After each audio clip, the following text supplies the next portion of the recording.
I'm Danielle, 33 years old, and on Christmas Eve, after spending 3 days decorating every inch of my parents' house, I walked into the dining room and discovered my place card had vanished from the table. 25 relatives were already seated. Candles flickered in crystal holders I had polished myself. Champagne sparkled in glasses I had arranged that morning. The whole room glowed with warmth and holiday magic, all of it built by my hands over 72 exhausting hours. I scanned the table for my name. It wasn't there. My chair, the one I had sat in for 33 years of family dinners, now had a different place card. Bradley Harrison, my sister Victoria's fiancé. I circled the entire table, checking every seat. 25 names, 25 places, none of them mine. My mother looked up from her champagne, and her eyes held no warmth, no apology, nothing resembling love. "There's no place for useless people at this table," she said. Her voice carried across the silent room. "You can eat in the kitchen if you're hungry." No one spoke. No one defended me. 25 people witnessed my humiliation and chose silence. I didn't cry. I didn't scream. I didn't retreat to the kitchen like I had done 1,000 times before. Instead, I reached into my bag and pulled out a manila envelope. I walked to the head of the table where my father sat, and I placed it directly on his plate, covering his untouched prime rib. "Merry Christmas, Dad," I said. "I finally understand why you never saw me as your daughter." The DNA results inside that envelope answered questions I had been asking my whole life. But they also raised one bigger question, one that would tear this family apart before dessert was served. To understand why I smiled instead of cried, you need to know what the previous 72 hours looked like. 3 days before Christmas, I pulled into my parents' driveway with a trunk full of decorations. My mother had called the week before with her usual demands. "Victoria is announcing her engagement on Christmas Eve," she said. "The house needs to be perfect. Arrive early. You know what to do." I knew exactly what to do. I had been doing it my entire life.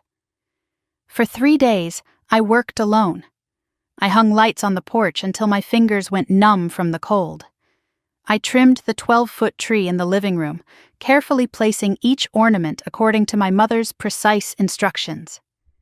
I arranged garlands on every mantel, wrapped ribbon around every banister, set every table with china I had to wash by hand because my mother didn't trust the dishwasher. I cooked half the Christmas dinner. Prime rib, roasted vegetables, 3 different pies. My grandmother's famous dinner rolls from a recipe I had memorized as a child. The kitchen smelled like rosemary and butter and everything that should mean home. Victoria arrived on day 2, fresh from a spa weekend with her fiancé. She walked through the house inspecting my work like a queen surveying her servants. "The garland is crooked," she announced, pointing at the staircase.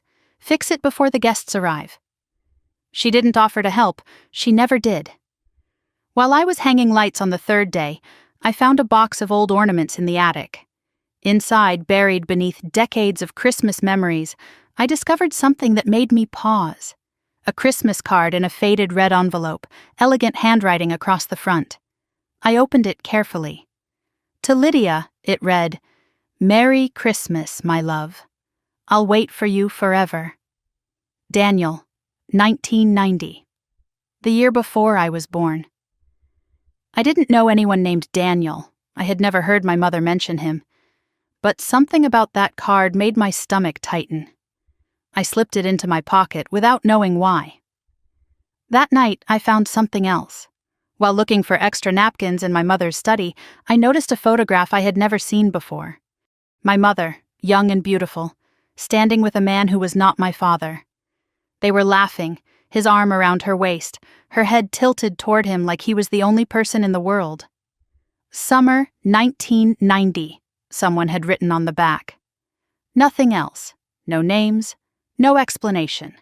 I photographed it with my phone and put it back exactly where I found it. I should have known then. A woman who erases you from ornaments will eventually erase you from the table. Christmas Eve arrived with the false promise of celebration. I dressed carefully in a burgundy gown I had made myself, though no one in my family knew I could sew anything more complicated than a button. I carried the pecan pie I had baked from my grandmother's recipe, the crust golden and perfect. The house looked magnificent. Every light I had hung cast a warm glow. Every ornament I had placed caught the candlelight. Every flower I had arranged perfumed the air with holiday elegance. My work, my hands, my exhaustion made visible. And none of it mattered. The moment I entered the dining room, I saw the empty space where I should have been. I walked the length of the table slowly, reading each place card. Richard Foster at the head, Lydia Foster beside him, Victoria Foster Wells in the place of honor, Bradley Harrison next to her, aunts, uncles, cousins, distant relatives I barely recognized, everyone accounted for, everyone except me. I watched their faces as I searched. Uncle Thomas cleared his throat and looked away. Cousin Meredith whispered something to her husband. Old Aunt Patricia clutched her pearls and studied her plate. Victoria sipped champagne with a satisfied smile, watching me hunt for a seat that didn't exist. And my father. Richard Foster sat at the head of his table, jaw tight, eyes fixed on nothing. He knew I was there. He chose not to see me. But there was one face that looked different. My Aunt Margaret, my mother's younger sister, sat near the middle of the table. When our eyes met, I saw something I didn't expect. Not cruelty like the others. Not amusement or indifference. Fear. She looked afraid. Her lips moved slightly, and I could have sworn she mouthed the words, "I'm sorry." Before I could react, my mother spoke. "Oh, Danielle." Her voice dripped with false sweetness. "I meant to tell you. We needed Bradley's seat for the engagement announcement. Surely you understand." I looked at her. The woman who had given birth to me. The woman who had spent 33 years making me feel like a mistake she couldn't quite erase. "Mom," I said quietly, "where exactly should I sit?" Lydia waved her hand dismissively. "The kitchen is fine. You've always preferred it there anyway." A few relatives laughed nervously. Victoria's smile widened. The room waited for me to crumble, to apologize, to disappear into the kitchen where the help belonged. I reached into my bag. My mother's eyes followed my hand, and I saw something flicker across her face. Not guilt. She wasn't capable of guilt. But fear. The same fear I had seen in Margaret's eyes. She didn't know what I had, but she knew it was something. I pulled out the manila envelope slowly, deliberately, thick, official, undeniable. I walked toward the head of the table. Each step felt like crossing a bridge I had spent 33 years searching for. Guests parted to let me pass, confused and curious. I stopped at my father's chair and looked down at the man I had called Dad for 33 years. He looked up at me with the same expression I had seen 1,000 times. Irritation, dismissal, absence. I placed the envelope on his plate. "Merry Christmas, Dad." My voice carried through the silent room. "I finally understand why you never saw me as your daughter." Richard's face went pale. "What is this?" "Open it," I said. "Everyone should hear what's inside." My mother moved fast, reaching for the envelope. "This is ridiculous. Danielle, stop this tantrum immediately. Don't touch it, Mom." I kept my voice steady.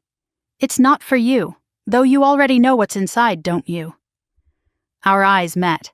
33 years of unspoken truth suspended between us. My father's hands trembled as he broke the seal. He pulled out the documents, his eyes scanning the pages.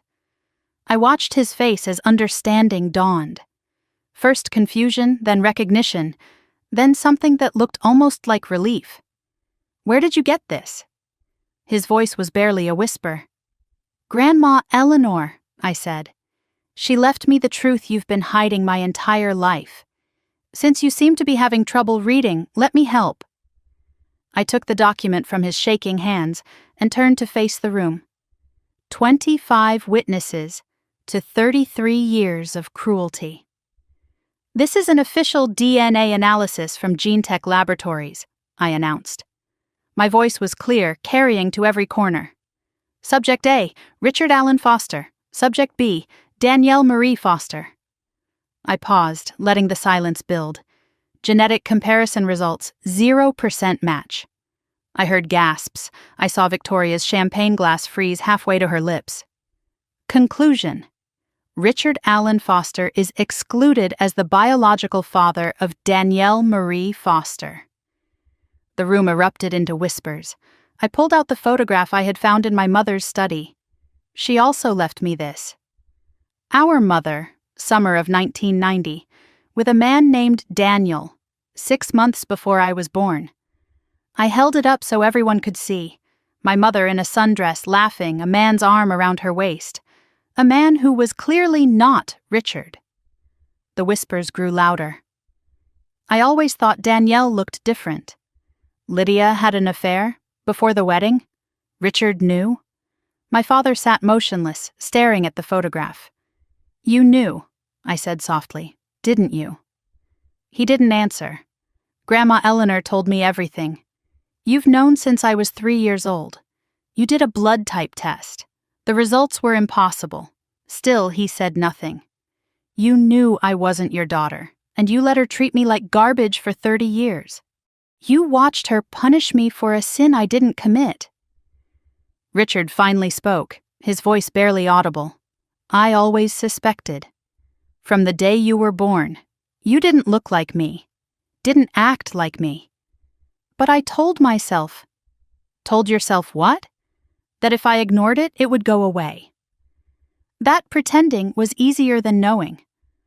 I thought the worst was over. I thought there was nothing left to reveal. I was wrong. Aunt Margaret stood up. Not hesitantly this time. Deliberately, fully, like a woman who had finally made a decision. Lydia, she said, and her voice rang through the silent room. It's time to stop lying. To everyone. My mother's face went from flushed to gray. Margaret, sit down. No, I've been sitting down for 32 years. I've been keeping your secrets because you threatened me. Because you knew things about my life I couldn't afford to have exposed. Margaret turned to me. But your grandmother freed me from that, Danielle. Before she died, she told me it was time. And she gave me proof. Margaret! My mother's voice was desperate now. There's more, my aunt said, ignoring her. More than the affair. More than the DNA. Something Danielle still doesn't know. She looked at me with tears in her eyes. Something about why Daniel really left, and what your mother did to make sure he never came back.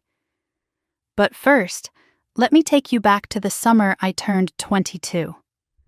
The summer my mother's heart stopped, and so did my future. Because that's where this story really begins. 11 years ago, I was someone else entirely. I was 22, a junior at Parsons School of Design in New York City, and I believed the future was something I could hold in my hands. I lived in a tiny shared apartment in Brooklyn with 2 roommates who understood that rent was optional, but dreams were not. I worked part-time at a fabric store in the garment district, surrounded by bolts of silk and wool and cotton that whispered possibilities every time I touched them. I survived on ramen and coffee and the absolute certainty that I was building something real. My sketchbooks were filled with designs that kept me awake at night. My walls were covered with inspiration, torn pages from magazines and fabric swatches and photographs of women wearing clothes that made them look powerful. I was on the dean's list for 4 consecutive semesters. I had won the Freshman Design Award and the Sophomore Innovation Prize. My professor, Dr. Marion Chen, had called me the most promising student she had seen in 15 years. I had just been selected for a summer internship at a major fashion house in Manhattan. My final collection concept had been approved. Phoenix Rising, I called it. Designs inspired by transformation and rebirth, by the idea that something beautiful could emerge from destruction. I had mapped out my entire future. Graduate, work under an established designer for 5 years, launch my own label by 30. I had a plan. I had talent. I had everything I needed to become someone. What I didn't have was a family that wanted me to succeed. June 15th. I remember the exact date because it was the day my life split in 2. I was in the design studio hand-stitching a bodice for my portfolio piece. The fabric was white silk, delicate and unforgiving, and I was so focused on getting the stitches perfect that I almost didn't hear my phone ring. Then I saw the name on the screen. Dad. My father never called. Ever. In 3 years of college, not once. I answered with my heart already racing. Danielle, his voice was flat, controlled, businesslike. Your mother had a heart attack this morning. Massive. She's in surgery now. I dropped my needle and pricked my finger. A small bloom of blood appeared on the white silk, spreading slowly like a warning. How bad is it? Bad. The doctors say she needs bypass surgery, then months of recovery, physical therapy, someone to care for her full time. He paused, and in that silence I heard everything he wasn't saying. Victoria has her bar exam in 2 months. She can't leave Boston. Another pause. We need you to come home, Danielle. I thought about my internship starting in 3 weeks, my final collection due in the fall. The future I had built brick by brick for 3 years. For how long? However long it takes. I tried to save my future. I called my academic advisor first, explaining the situation, asking about medical leave, deferred enrollment. The answer came quick and cold. You've already used your 1 semester leave for your grandmother's illness freshman year. There's nothing more we can do. I called the internship next. Explained, begged, promised to work twice as hard when I returned. We're sorry, the voice on the phone said, but we need someone who can commit. The position has been filled. I called Professor Chen last. She was the one person who had always believed in me, who had seen something in my work worth nurturing. Danielle, she said softly, I understand family emergencies. But if you leave now, you lose your spot in the senior showcase. That's the industry's first look at you. Can I work remotely? I asked, desperate. Send in designs? Fashion isn't remote, sweetheart. It's hands-on. It's being here, in the room, fighting for your vision. A long silence. I'm so sorry. I really am. You had such a bright future. Had, not have, had, past tense, already gone. I packed up my dream that night, took down the inspiration board I had spent 2 years building, folded my half-finished designs into a suitcase I knew I would never open. My roommate Jessie watched with tears in her eyes. You'll come back, right?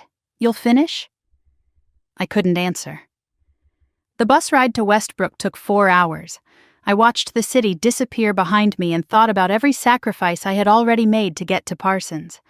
Working 3 jobs in high school to save money, applying for scholarships my parents never helped with, building a future alone, brick by brick. And now, 1 phone call, and it was gone. I went straight to the hospital from the bus station, suitcase in one hand, cold coffee in the other. I hadn't slept in 36 hours. The waiting room smelled like antiseptic and fear. My father sat in a plastic chair reading the Wall Street Journal like it was any other Tuesday. Victoria was there too, typing on her laptop, probably billing hours even in a hospital. And in the corner, hands folded in her lap, watching everyone with those sharp eyes that missed nothing, sat my grandmother Eleanor. When I walked in, only she stood up. She wrapped me in a hug that smelled like lavender and safety. I know what you're giving up, sweetheart, she whispered. I know exactly what this costs. She held my face in both hands and looked into my eyes. This isn't fair. None of this is fair. But I see you. I've always seen you. My father looked up from his paper. Good. You're here. He looked back down. No thank you. No acknowledgement of what I had sacrificed. Just good. You're here. Like I was a package that had finally arrived. Victoria closed her laptop with a dramatic sigh. Finally. I've been here for 3 days already. I have depositions to prepare. She looked at my suitcase. Is that all you brought? You're going to need more than that. How long am I staying? Victoria laughed. However long it takes, apparently. I have to get back to Boston by Friday. I went to see my mother alone. She lay in the ICU bed, pale and fragile, hooked up to machines that beeped and hummed. For a moment I felt something. Pity, fear, maybe even love. She looked so small, so vulnerable, so different from the woman who had spent 22 years making me feel invisible. Then she opened her eyes. Her first words to me were, "Not thank you for coming. Not, I'm glad you're here. Finally, she said. I hope you're not going to sulk about this. Someone had to stay, and Victoria has responsibilities. Even on what could have been her deathbed, she couldn't say one kind thing to me. As I was leaving the hospital that night, my grandmother pulled me aside. Your mother has always been afraid of you, you know. Afraid of me? I almost laughed. She doesn't even see me. Eleanor's eyes went dark. Oh, she sees you. That's exactly the problem. Before I could ask what she meant, a nurse interrupted with questions about medication. And the moment passed. I wouldn't understand those words for another 11 years. 2 weeks after the surgery, my mother came home. My father called a family meeting in the living room, and he arrived with a literal checklist. Medication schedule, he announced. 5 different pills, 4 times a day. Physical therapy appointments 3 times a week. Danielle will drive. Dietary restrictions, Danielle will cook all meals. Household maintenance, Danielle will handle everything Lydia usually does. He looked up from his list. Victoria will visit when she can. Her schedule is demanding. I found my voice. And when Mom is recovered? When she doesn't need full-time care anymore? My father blinked like the question surprised him. We'll discuss that when the time comes. I'd like to go back to school eventually. Victoria laughed. Danielle, you're 24. By the time Mom recovers, you'll be too old to start over. Just accept it. My father didn't even look up from his checklist. Fashion design isn't a real career anyway. Consider this an opportunity to find something more practical. I looked at my grandmother. Her face was rigid with suppressed fury. Victoria stood to leave, already packing her bag for Boston. Honestly, Danielle, you're not losing much. Fashion is just crafts. Sewing, anyone can do that. She checked her reflection in the mirror. I'll send you updates on the bar exam. Someone in this family should accomplish something real. She hugged my mother goodbye, long and warm and loving. When she passed me, she didn't even slow down. The first month disappeared into a routine that consumed everything. 6 a.m, wake, prepare my mother's medications. 7, cook breakfast, low sodium, heart healthy, recipes I had to learn from scratch. 8 to noon, household chores, cleaning, laundry, errands. Noon, lunch preparation. 1 in the afternoon, drive 45 minutes to physical therapy. Wait, drive 45 minutes back. 3, afternoon medications. Help my mother with her exercises. 5, start dinner. 7, evening medications. 9, help my mother to bed. 10 at night, finally alone. Too exhausted to do anything but sleep. My sketchbook stayed in my suitcase, untouched. My hands, once precise with needles and chalk, became raw from cleaning products. My dreams, once vivid and colorful, turned gray and repetitive. I stopped thinking about fashion. It hurt too much. My mother never once said thank you. Instead, there was constant criticism. The soup is too salty. The house isn't clean enough. You're walking too loud. When I suggested hiring a part-time nurse to share the load, she looked at me like I had suggested setting fire to the house. Why would we waste money when you're already here? One night I caught my reflection in the bathroom mirror. Dark circles under my eyes, hair unwashed, clothes stained with food and cleaning products. I didn't recognize myself. Who are you? I whispered. No answer came. 3 months into my new life as caretaker, my grandmother arrived unannounced. She brought a bag of pastries from my favorite bakery in Hartford, and she didn't ask how I was doing. She could see. We sat on the back porch, watching autumn leaves fall, and she said something I didn't understand at the time. This family has secrets, Danielle. Secrets that have shaped the way your mother treats you. What do you mean? You don't need to understand yet. But when the time comes, and it will, you'll need to be strong enough to face the truth. What truth? She looked at me with such sadness. The truth about who you are, and who your mother really is. She took my hand. When I'm gone, and sweetheart, I'm 82, I won't be here forever, I'm going to leave you something. I don't want anything, not things. Truth. I'm going to leave you the truth. and I need you to promise me you'll be brave enough to face it." I promised without understanding. As she was leaving that day, she paused at the door. "Your mother has been punishing you for 33 years, Danielle, and she doesn't even know why anymore. She's forgotten the original sin." "What original sin?" She shook her head. "Not yet, but soon. When you're strong enough." I didn't understand what my grandmother meant that day. I was too exhausted, too beaten down, too focused on surviving one day at a time. But 11 years later, standing in that dining room with DNA results in my hand, I finally understood. The original sin wasn't mine. It was my mother's, and she had spent 33 years making me pay for it. But I'm getting ahead of myself. There were still 9 more years of servitude before my grandmother's envelope would find me. 9 years of invisibility.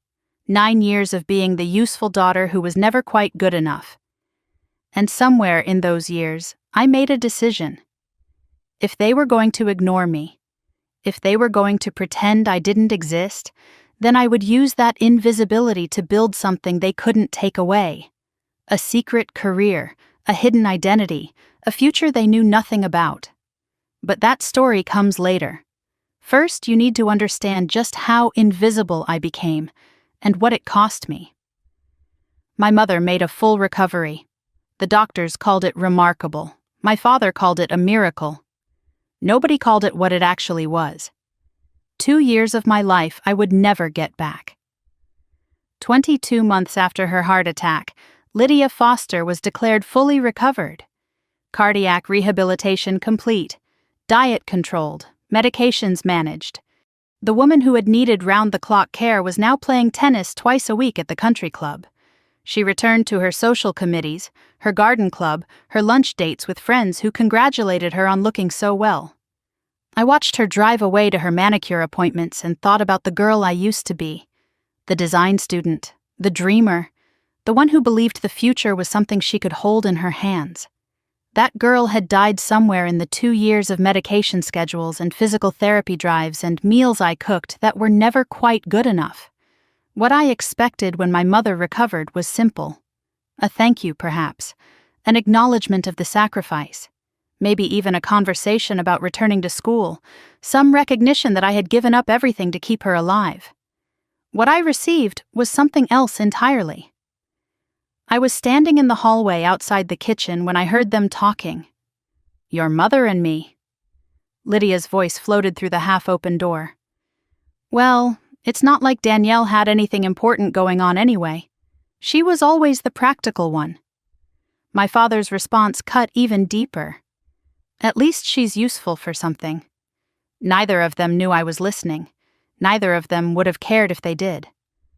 I chose a Sunday dinner to ask the question that had been burning in my throat for months.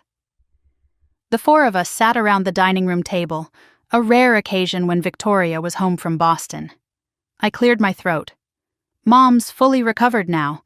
I was thinking about going back to school." The silence that followed felt like a verdict. Victoria laughed first. My father set down his fork with deliberate slowness. "You're 24 now, Danielle. What's the point? Fashion programs want young talent, fresh ideas. You've aged out. Get a job. Help with bills. That's what responsible adults do." Victoria nodded, her face arranged in false sympathy. "Honestly, it's probably for the best. You can find something more stable. More realistic." My mother said nothing. She just looked at me with that expression I knew so well. Not anger, not disappointment. Just nothing. Like I was a stranger who had wandered into her dining room by mistake. In one sentence, my father erased 2 years of waiting, 2 years of hoping, 2 years of telling myself it was temporary. It wasn't temporary. It was my life now. I found a job at a small women's boutique downtown called Marguerite's. The owner was a 63-year-old widow named Mrs. Chen, no relation to my professor at Parsons. She had kind eyes and a gentle voice, and she hired me even though I was overqualified for retail and underqualified for anything else without my degree. $11 an hour, 25 hours a week. I folded clothes. I organized displays. I helped customers find sizes and suggested accessories that might complete their outfits. Work that required none of my training, none of my talent, none of the skills I had spent 3 years developing. But Mrs. Chen noticed things. "You have an eye," she said once, watching me rearrange a window display. "You see how fabrics move, how colors speak to each other. Where did you learn that?" I couldn't answer without crying, so I didn't. With my meager savings and my boutique wages, I rented a studio apartment above a laundromat on the edge of town. 400 square feet of freedom. A hot plate, a mattress on the floor, a bathroom with no window, walls that shook every time the industrial dryers ran downstairs. But it was mine. The first space that was truly mine. I hung nothing on the walls. It felt too permanent, too much like giving up. My family's reaction to my new life was predictable.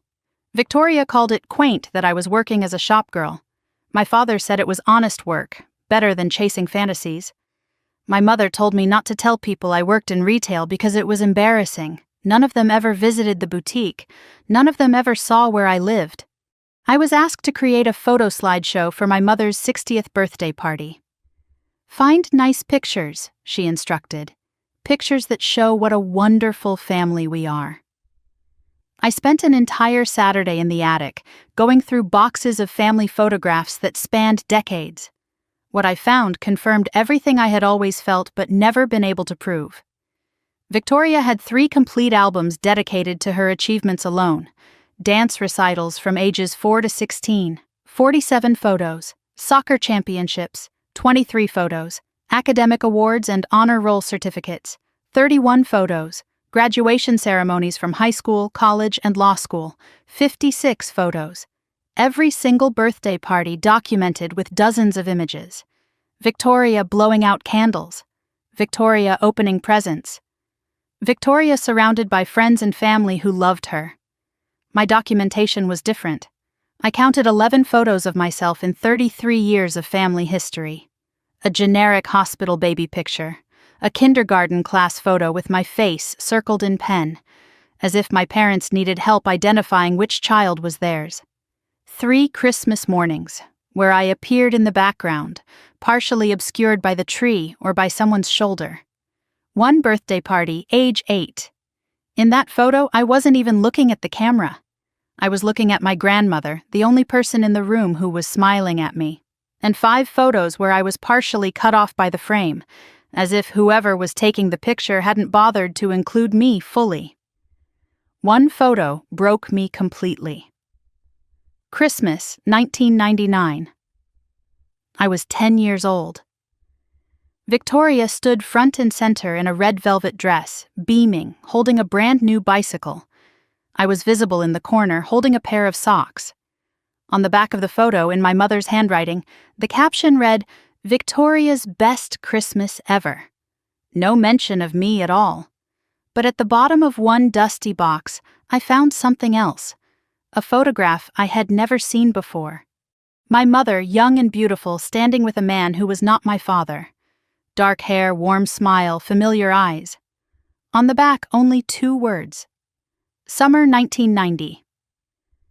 I stared at that photo for a long time before slipping it into my pocket. I made the slideshow my mother requested. 60 photos of Victoria's accomplishments. 3 photos that included me. My mother cried happy tears at her party. "What a beautiful family," she said. I stood in the back, invisible as always, and said nothing. 6 months after I moved into my apartment, a letter arrived with no return address. Inside was a check for $2,000 and a handwritten note. For fabric, for classes, for dreams they can't kill. Tell no one. Love, Grandma.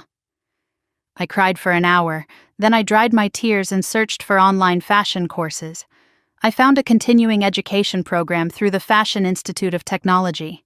Evening classes, twice a week, affordable. I enrolled the same day. Every Tuesday and Thursday night from 7 to 10, I told my family I was working late at the boutique. In reality, I was learning pattern making, textile design, fashion business fundamentals. My professors were impressed. "You have raw talent," one of them told me. "Why aren't you in a degree program?" I couldn't explain without falling apart, so I just worked harder. My grandmother visited once a month, always in secret. She never announced herself to the rest of the family.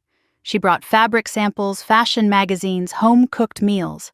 We sat together on my mattress on the floor and talked about design. I learned that Eleanor had been a seamstress in her youth, something I had never known. I gave it up when I married your grandfather, she told me. He thought it wasn't proper for a wife. I've regretted it for 60 years. Why are you helping me? Because someone should have helped me. And because you're the only one in this family worth saving. Before leaving one evening, she paused at the door. Her face was serious. Your mother found out I came here today. She called me, furious. What did she say? She said I was wasting my money on you, that you'd never amount to anything. Eleanor's expression hardened. She's afraid, Danielle. She's been afraid of you since the day you were born. Afraid of what? Of what you represent. Of the truth you carry without even knowing it.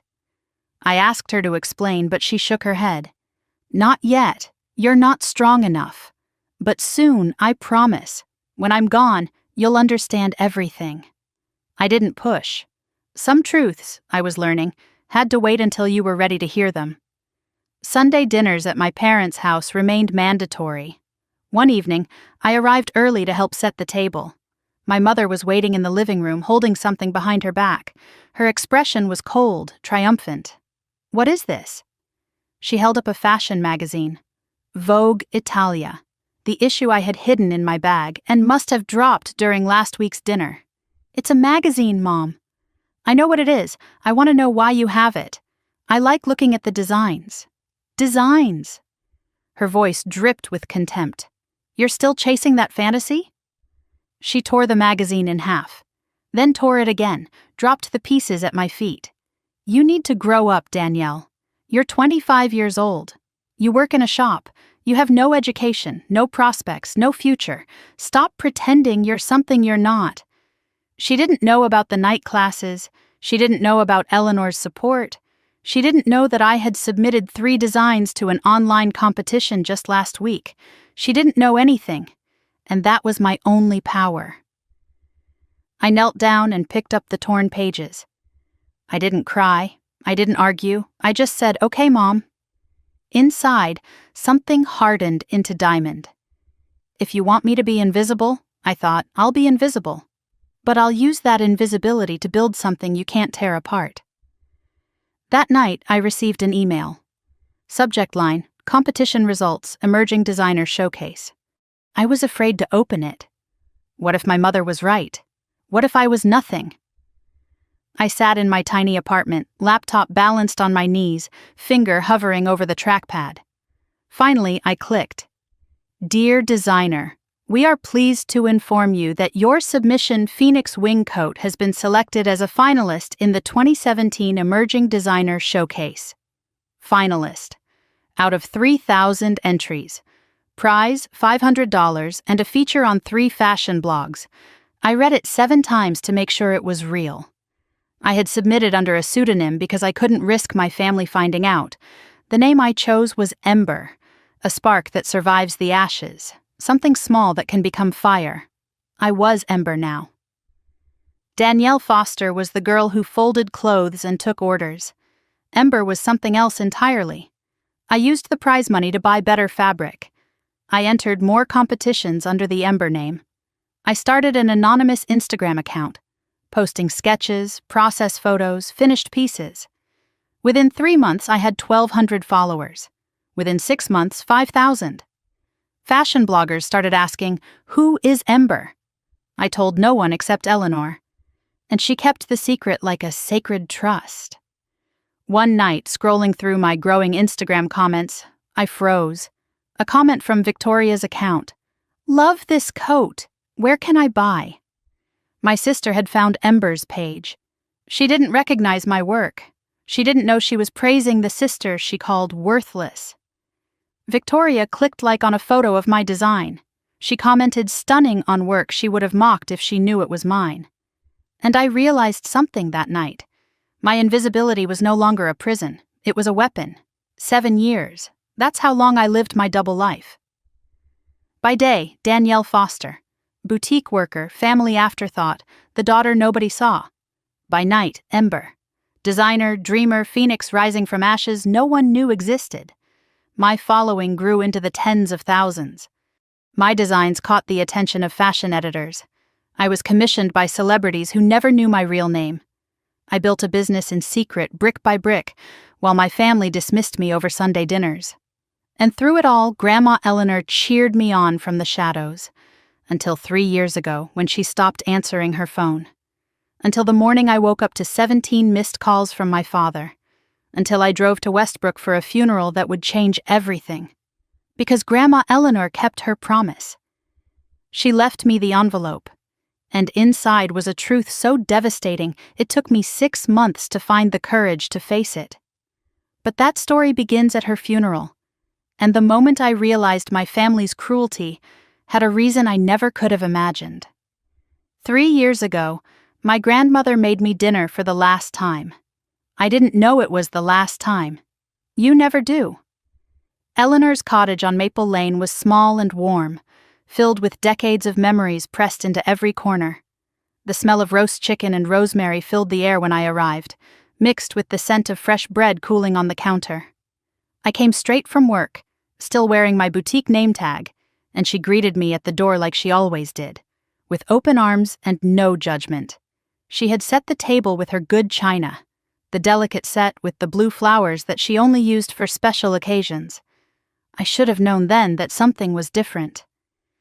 We ate in comfortable silence, the kind that only people who truly know each other can share.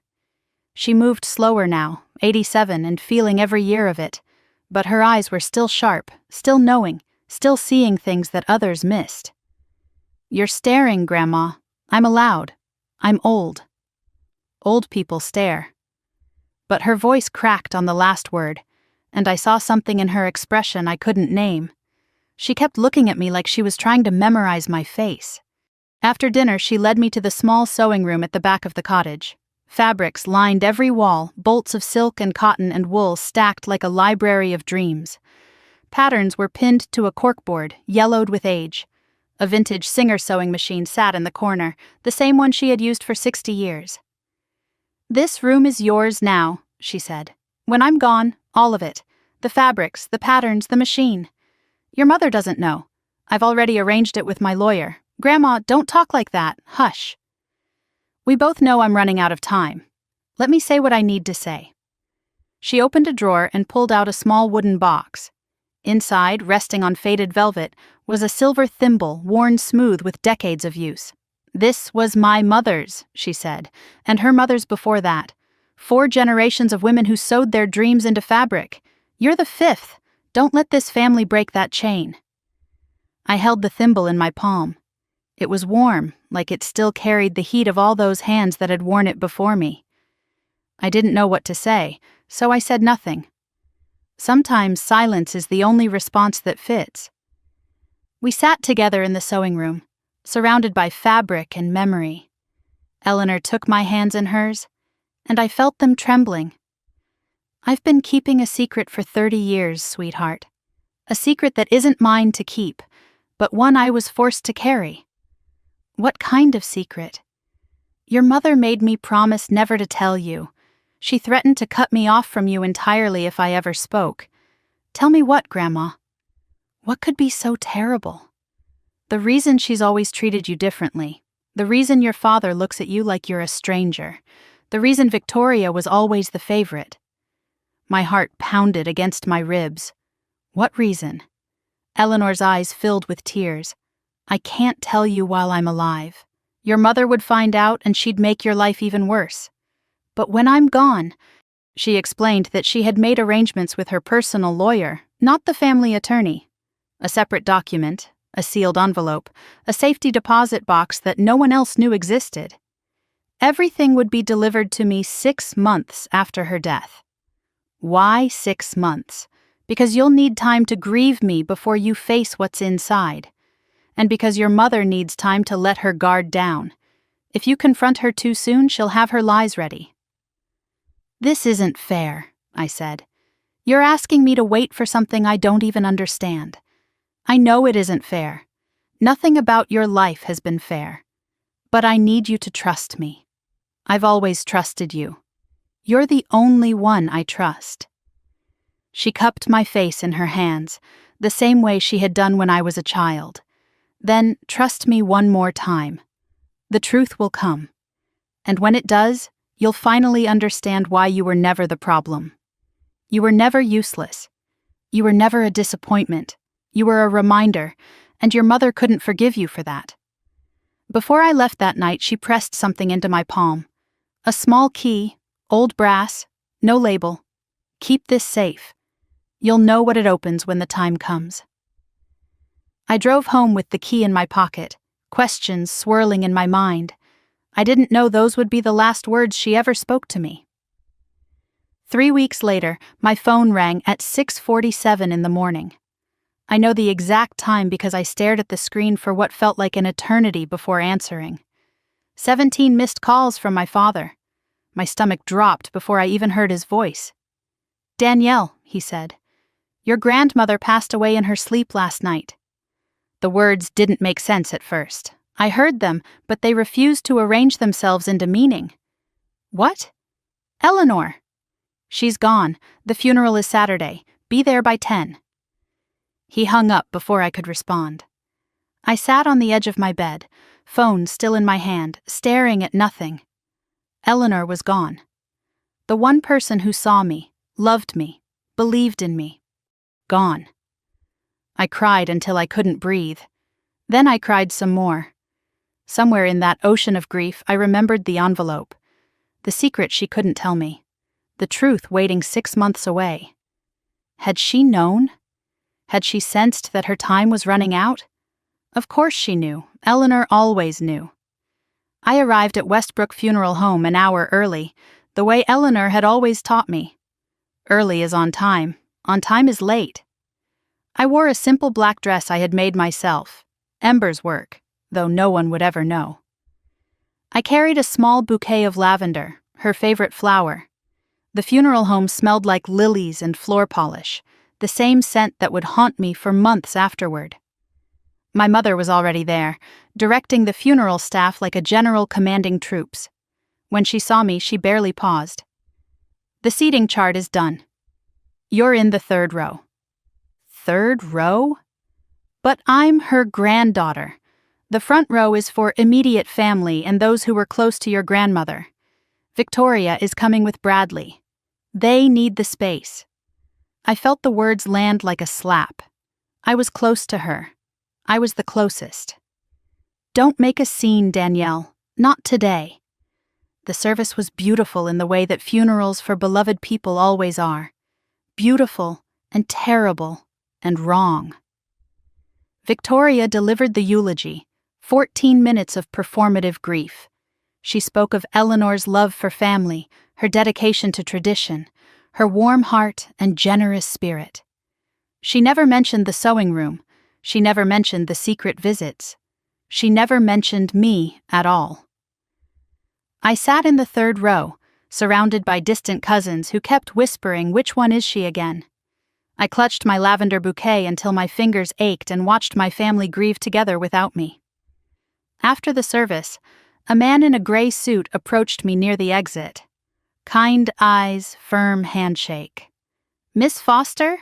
I'm David Whitmore, your grandmother's personal attorney. I didn't know she had a personal attorney. There's quite a bit your family doesn't know. Eleanor made sure of that. He handed me a business card. Call me in 6 months. She left specific instructions for you, and only you." The formal will reading took place 2 weeks later at the office of Morrison and Associates, the family attorney. We gathered in a conference room that smelled like old paper and expensive cologne. Richard, Lydia, Victoria with Bradley at her side, Aunt Margaret silent in the corner, and me. The lawyer read in a monotone, detached and professional. To Lydia Foster, Eleanor's house valued at $400,000, plus all furniture and household items. My mother accepted this with a satisfied nod, as if she had expected nothing less. To Victoria Foster Wells, Eleanor's jewelry collection, including the diamond earrings and pearl necklace, plus a trust fund of $150,000. Victoria squeezed Bradley's hand. Grandmother always had such good taste. To Richard Foster, Eleanor's investment portfolio, approximately $200,000. My father showed no emotion. Money was simply his due. Then the lawyer paused, shuffled his papers. To Danielle Foster, a collection of vintage fabric, a sewing machine, and a handwritten recipe book. The silence that followed was deafening. Victoria laughed first. Fabric? She left you fabric? My mother's lips curled. Mother always was sentimental about useless things. My father said nothing at all. I kept my face neutral. Thank you. That's all I wanted. Victoria smirked.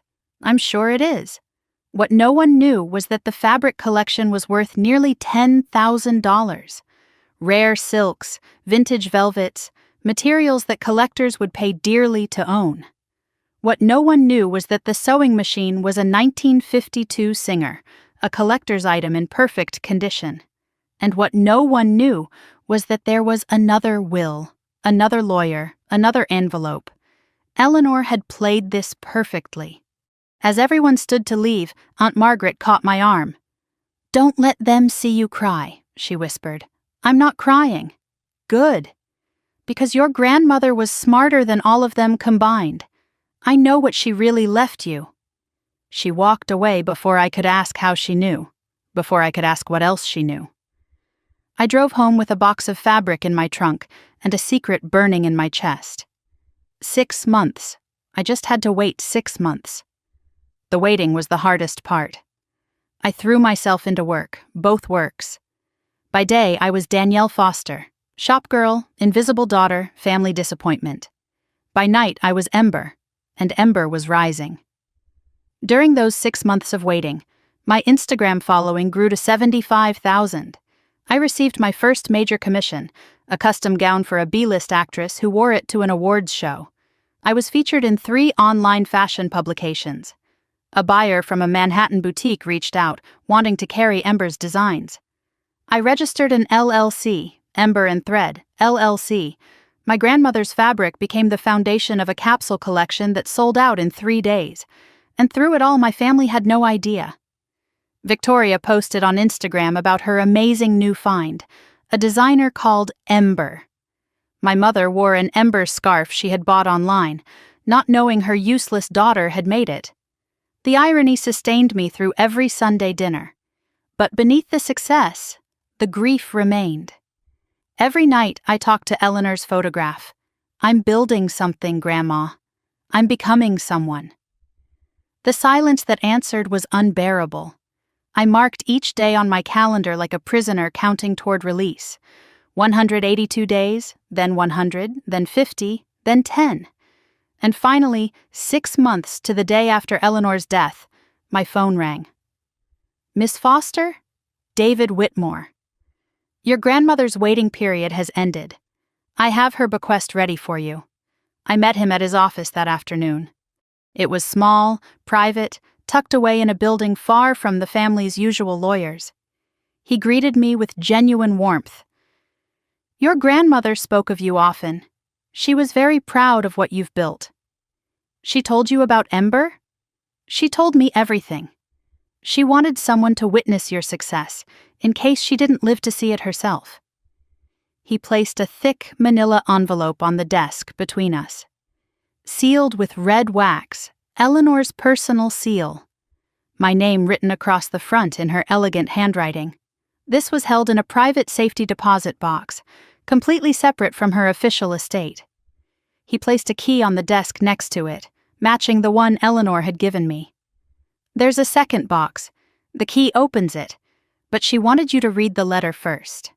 Then he slid a bank statement across the desk. My hands trembled as I read it. A separate account in my name, $50,000. She transferred this over the past decade, small amounts that wouldn't be noticed. A note was clipped to the statement, Eleanor's handwriting. For your dream, for your future, for the life they tried to steal from you. David Whitmore leaned forward. Miss Foster, I've been a lawyer for 35 years. I've seen many family secrets, but your grandmother was protecting you from something significant. Do you know what's in the envelope? I don't. She sealed it herself. But she told me one thing. What? She said when Danielle reads this, everything she thought she knew will change. Make sure she has somewhere safe to go. I drove home with the envelope on my passenger seat, just as Eleanor had planned. $50,000 in an account with my name, a key to a safety deposit box, and a sealed envelope containing a truth 33 years in the making. I could open it now, right now, rip through the wax seal, and finally know. But I didn't. I put it in my nightstand drawer instead. I wasn't ready. I wasn't ready to learn why my mother hated me. I wasn't ready to discover why my father looked through me. I wasn't ready to understand why I had spent 33 years being called useless by people who were supposed to love me. I was afraid. But Christmas was coming. And somehow I knew that envelope would find its way to that dining room table. I just didn't know it would destroy everything, including the lies my family had built their entire lives upon. 2 weeks later, I finally opened it, and the truth inside burned like fire. The envelope sat in my nightstand drawer for 12 days. 12 days of knowing the truth was inches away. 12 days of being too afraid to reach for it. Every night I opened the drawer and looked at it. The red wax seal, Eleanor's handwriting, the weight of secrets I could feel through the paper. Every night I closed the drawer without touching it.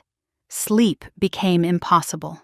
My dreams were filled with my grandmother's voice, repeating the same words over and over. Be brave. Be brave. Be brave. I didn't feel brave. I felt like a child standing at the edge of a cliff, knowing I had to jump, but unable to make my feet move.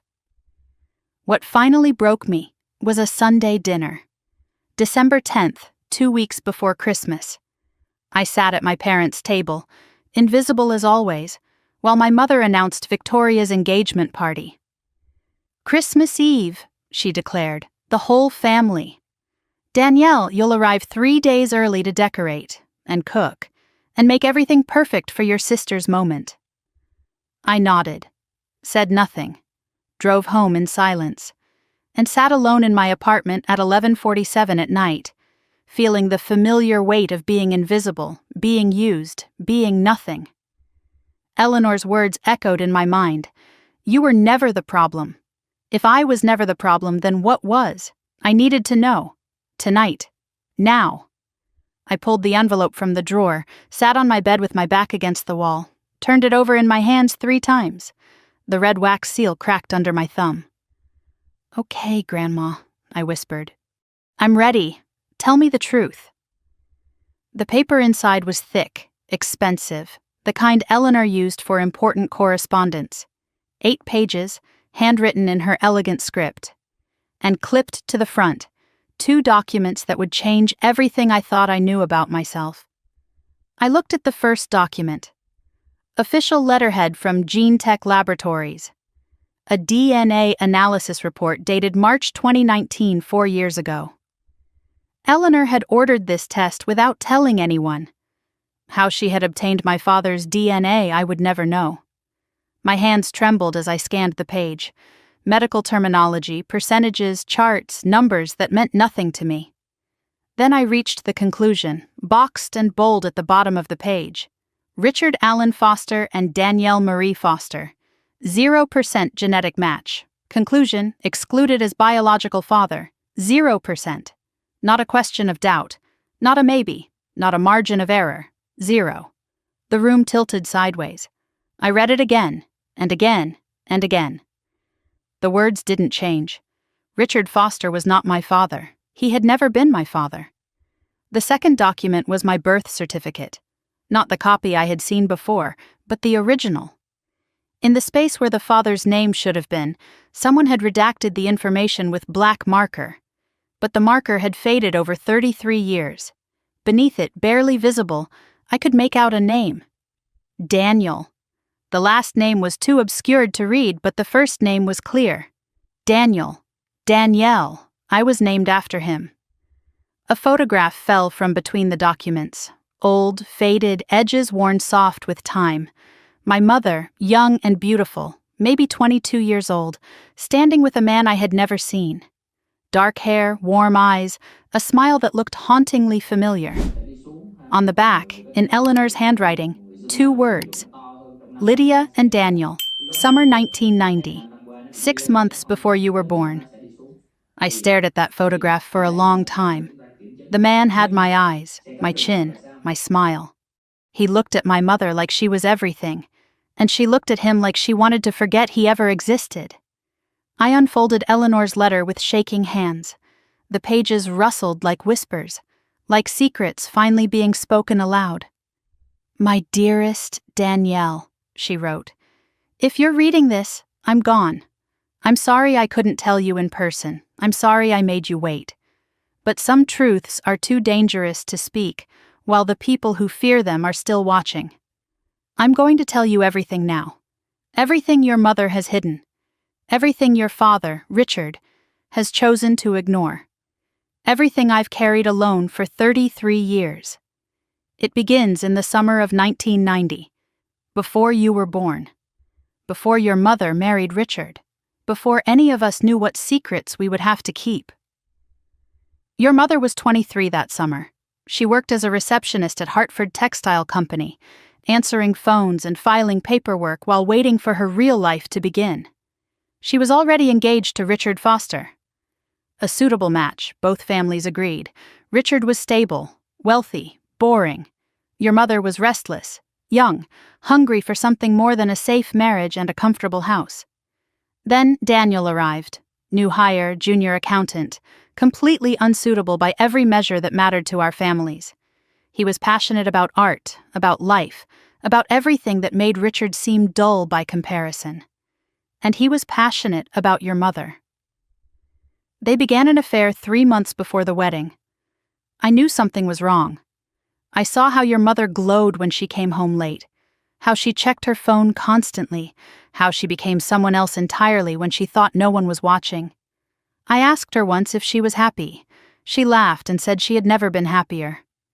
I should have known then that happiness built on secrets never lasts. The letter continued, and each word cut deeper than the last. Your mother discovered she was pregnant 6 weeks after marrying Richard, Eleanor wrote. She knew immediately. The timing was wrong. The baby was Daniel's. She never told Daniel. She never told Richard.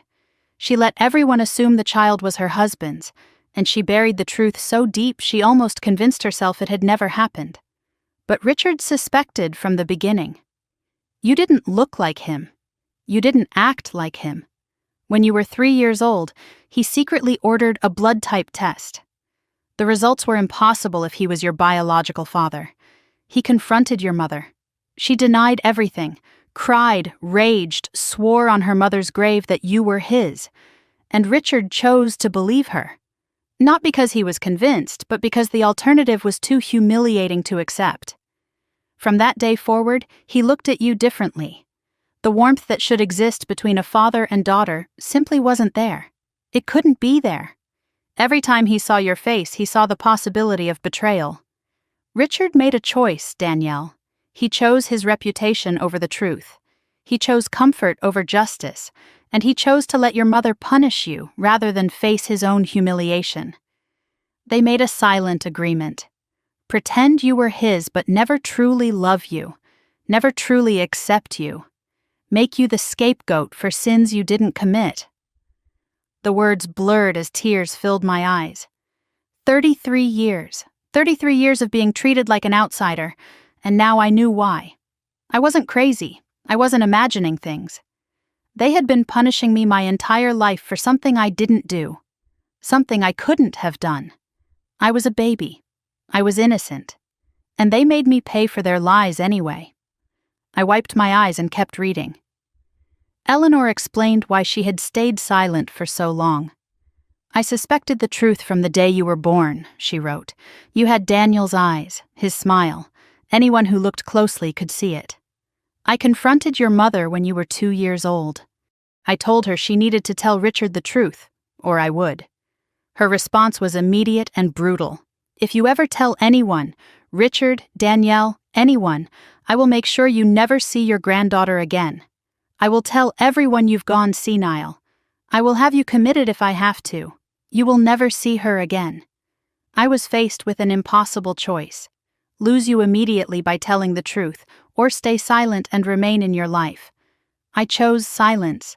I chose having some of you over having none of you. I'm not sure it was the right choice, but it was the only one I could make.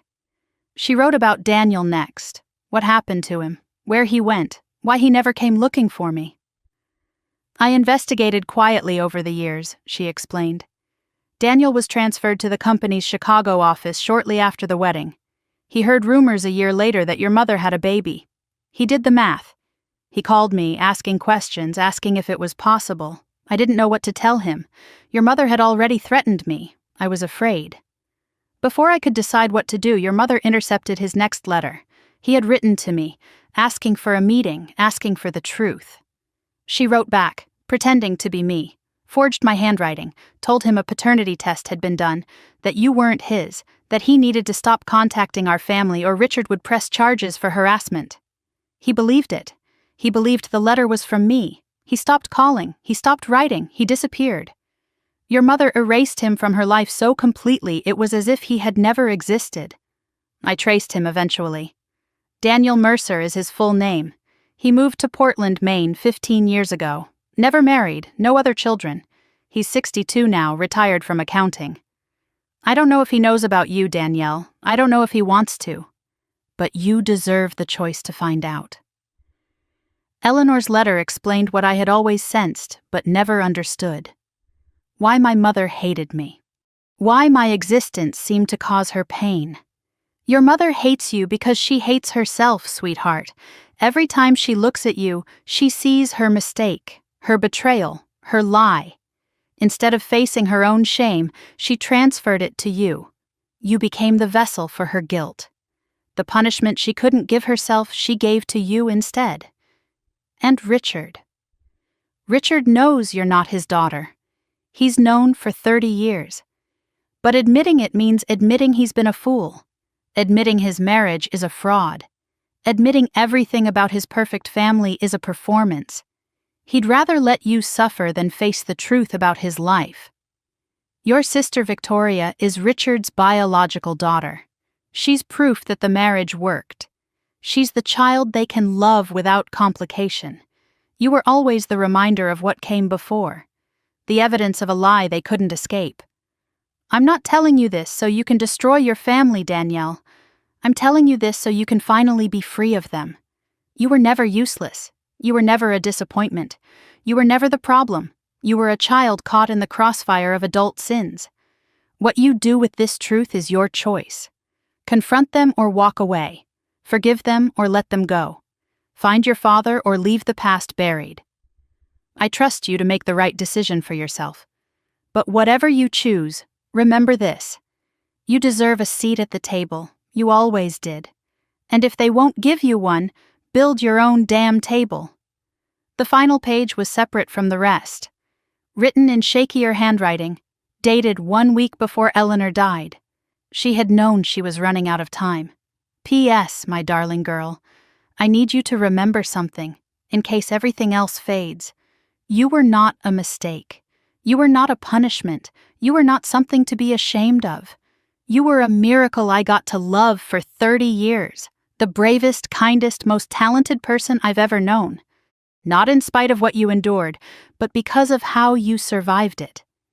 Your mother's choices are not your story. Her shame is not your inheritance. You are allowed to be happy. You are allowed to be loved.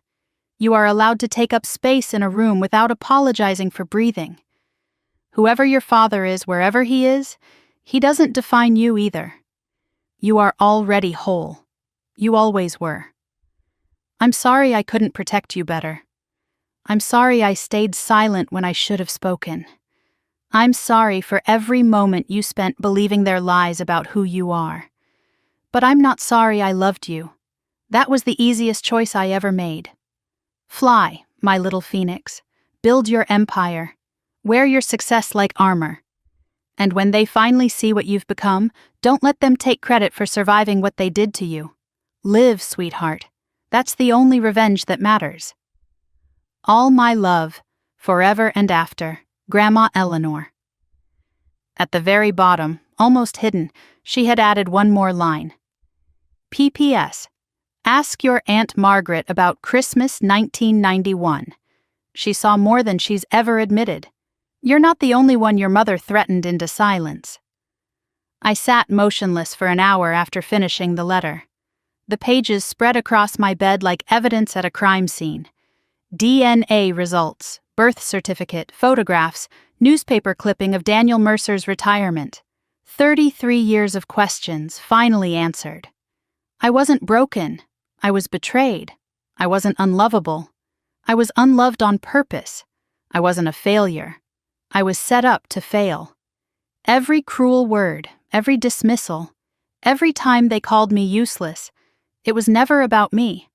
It was always about them, their lies, their cowardice, their shame.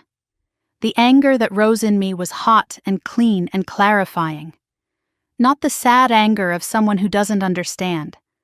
This was the righteous anger of someone who finally does. They stole my childhood, my education, my self-worth, and they did it knowingly, deliberately, for 33 years. I could walk away, never see them again, let them rot in their lies. Or I could make them face what they had done. Christmas was 2 weeks away. Victoria's engagement party. The whole family gathered. 25 witnesses to 33 years of cruelty. 25 people who needed to know the truth. I picked up my phone and scrolled to a number I had saved months ago. The investigator I had hired when I first started wondering about my family's secrets. I typed a message. I need Daniel Mercer's current address and phone number. I need to know if he knows about me. I pressed send. Then I started planning. 3 days later, my phone rang. Miss Foster? This is Janet Chen, the investigator you hired. Did you find him? I did. Daniel Mercer, 62, lives in Portland, Maine, retired accountant. Never married, no children. She paused. But there's something else. What? He's been searching for information about your mother for the past 5 years. He hired someone too. A few months ago he found out about you. My heart stopped. He knows I exist? He knows your mother had a daughter 9 months after he left Connecticut. He's been trying to figure out how to reach you without disrupting your life. I couldn't breathe. The room spun around me. Miss Foster? Are you still there? Yes, I whispered. I'm here. He asked me to give you a message if I ever found you. He said, tell her I never knew. Tell her I would have stayed. Tell her I'm sorry it took so long. Christmas was in 17 days. And suddenly, I had so much more to fight for than just the truth. I spent the next 2 weeks becoming someone new. Not Danielle the invisible, not Danielle the useless. Someone my family had never met before. Someone who knew exactly what she was walking into and exactly what she was going to do. The morning after I finished reading Eleanor's letter, I woke after 3 hours of restless sleep and walked to my bathroom mirror. I expected to see someone shattered. Someone broken by the weight of 33 years of lies finally exposed. Instead, I saw clarity. The bags under my eyes were the same. The face was the same. But something behind the eyes had changed. I know who I am now, I whispered to my reflection. I know who you are, and I know exactly what I'm going to do. Christmas was 2 weeks away. Victoria's engagement party. 25 guests. The entire extended family gathered in one room. The perfect stage for the perfect revelation. This wasn't revenge, I told myself. This was justice. 33 years of lies deserved 33 seconds of truth. I gathered my weapons carefully. The DNA results, copied 3 times, originals secured in my safety deposit box. The birth certificate, photographed and backed up to the cloud. Eleanor's letter, memorized word for word, the original locked away where no one could destroy it. The photograph of my mother and Daniel tucked into my wallet like a talisman. And in my phone, a message I still hadn't answered. Daniel Mercer's number, provided by the investigator. I had stared at it for hours. Started typing a response 17 times. Deleted each one. Not yet. First, I needed to face the family that raised me. Then I could meet the father who never knew I existed. December 12th, 8:47 in the morning. An email arrived that changed everything. Subject line, urgent, Vogue feature inquiry, Ember and Thread. My coffee cup froze halfway to my lips. I opened it with trembling fingers. Dear Ember, the message began. Vogue's digital team has been following your remarkable rise with great interest. We believe you represent the future of American fashion design, and we would like to feature you in our March issue. We're requesting an exclusive interview, a professional photo shoot, and most importantly, the reveal of your identity. The mysterious designer everyone has been asking about, finally unmasked. Please confirm your interest by January 15th. The room spun around me. Vogue, the most prestigious fashion magazine in the world. They wanted to feature me. They wanted to know who I was. If I said yes, my identity would be public within 2 months. My family would discover that the useless daughter they had dismissed for 33 years was actually a successful designer with nearly 100,000 followers. Everything I had built in secret would be exposed, but maybe that was exactly what needed to happen. I typed my response carefully. Thank you for your interest. I'm prepared to reveal my identity, but I need until after the new year to finalize some personal matters. I'll confirm by January 10th. I pressed send. Then I laughed. Actually laughed out loud in my empty apartment. My mother wanted me to decorate for Christmas. She wanted me to cook and clean and make everything perfect for Victoria's moment. She had no idea I was about to decorate her perfect lie with the truth. I worked my last shift at the boutique before my Christmas vacation. Mrs. Chen watched me fold scarves with unusual precision, her kind eyes missing nothing. Something's different about you, dear. I finally figured out who I am. And who is that? Someone who doesn't fold scarves, not anymore. She smiled, and I saw something like pride in her expression. I always knew you were meant for bigger things, Danielle. The way you touch fabric, the way you see what others miss. You have a gift. I hope you're finally ready to use it. As I left the boutique that evening, my phone buzzed. Unknown number. Portland area code. My heart stopped. A text message appeared on my screen. I know you need time. I've waited 33 years. I can wait a little longer. But when you're ready, I'm here. Daniel. I read it 7 times before getting in my car. He was real. He was out there. He was waiting for me. And in 2 weeks after I had faced the people who had stolen him from me, I would finally be ready to face him too. December 21st. 3 days before Christmas. I pulled into my parents' driveway at 10 in the morning, exactly as instructed. The house looked the same as it always had. White colonial, black shutters, perfectly manicured lawn even in winter. The house that had never felt like home. Now I knew why. My trunk was full of supplies. Decorations I had been ordered to buy. Ingredients for dishes I had been ordered to cook. And buried beneath the grocery bags, hidden in a side pocket of my overnight bag, a manila envelope containing copies of everything. My mother opened the front door before I reached the porch. No hug, no smile, no good to see you. You're late. I said 10 o'clock. It was 10:03. The lights need to go up on the porch today. The tree is in the living room, undecorated. Victoria's engagement banner arrived with a spelling error. They wrote congratulations with 1 L. Fix it. She turned and walked inside without offering to help carry anything. I stood on the porch for a moment, breathing in the cold December air. 3 more days. I just had to survive 3 more days. Then everything would change. The house was a museum of my exclusion. Family photographs lined every hallway, every mantel, every available surface. I counted them as I carried in the groceries. 37 frames. Victoria appeared in 35 of them. I appeared in 2. A group Christmas photo where I stood at the edge, barely visible, and my high school graduation, which they had been required to attend. In my childhood bedroom, nothing had changed. The same pink wallpaper I had begged them to let me replace when I was 12. The same twin bed with the same faded quilt. The same bookshelf filled with books I had outgrown decades ago. Frozen in time, like a museum exhibit of the daughter they had never wanted. I unpacked my bag and hid the envelope in the false bottom of my suitcase. Then I went downstairs to begin my servitude. The first day was decorations. 8 hours of hanging lights on the porch until my fingers went numb, trimming the 12-foot tree according to my mother's precise specifications, arranging garlands, wrapping ribbon, setting out candles.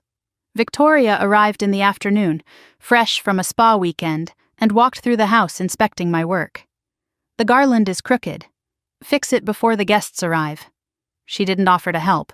She never did. The second day was cooking. I was in the kitchen from 6 in the morning, prime rib to prep, vegetables to roast, pies to bake. Victoria wandered in around noon. I hope you're making the hollandaise from scratch.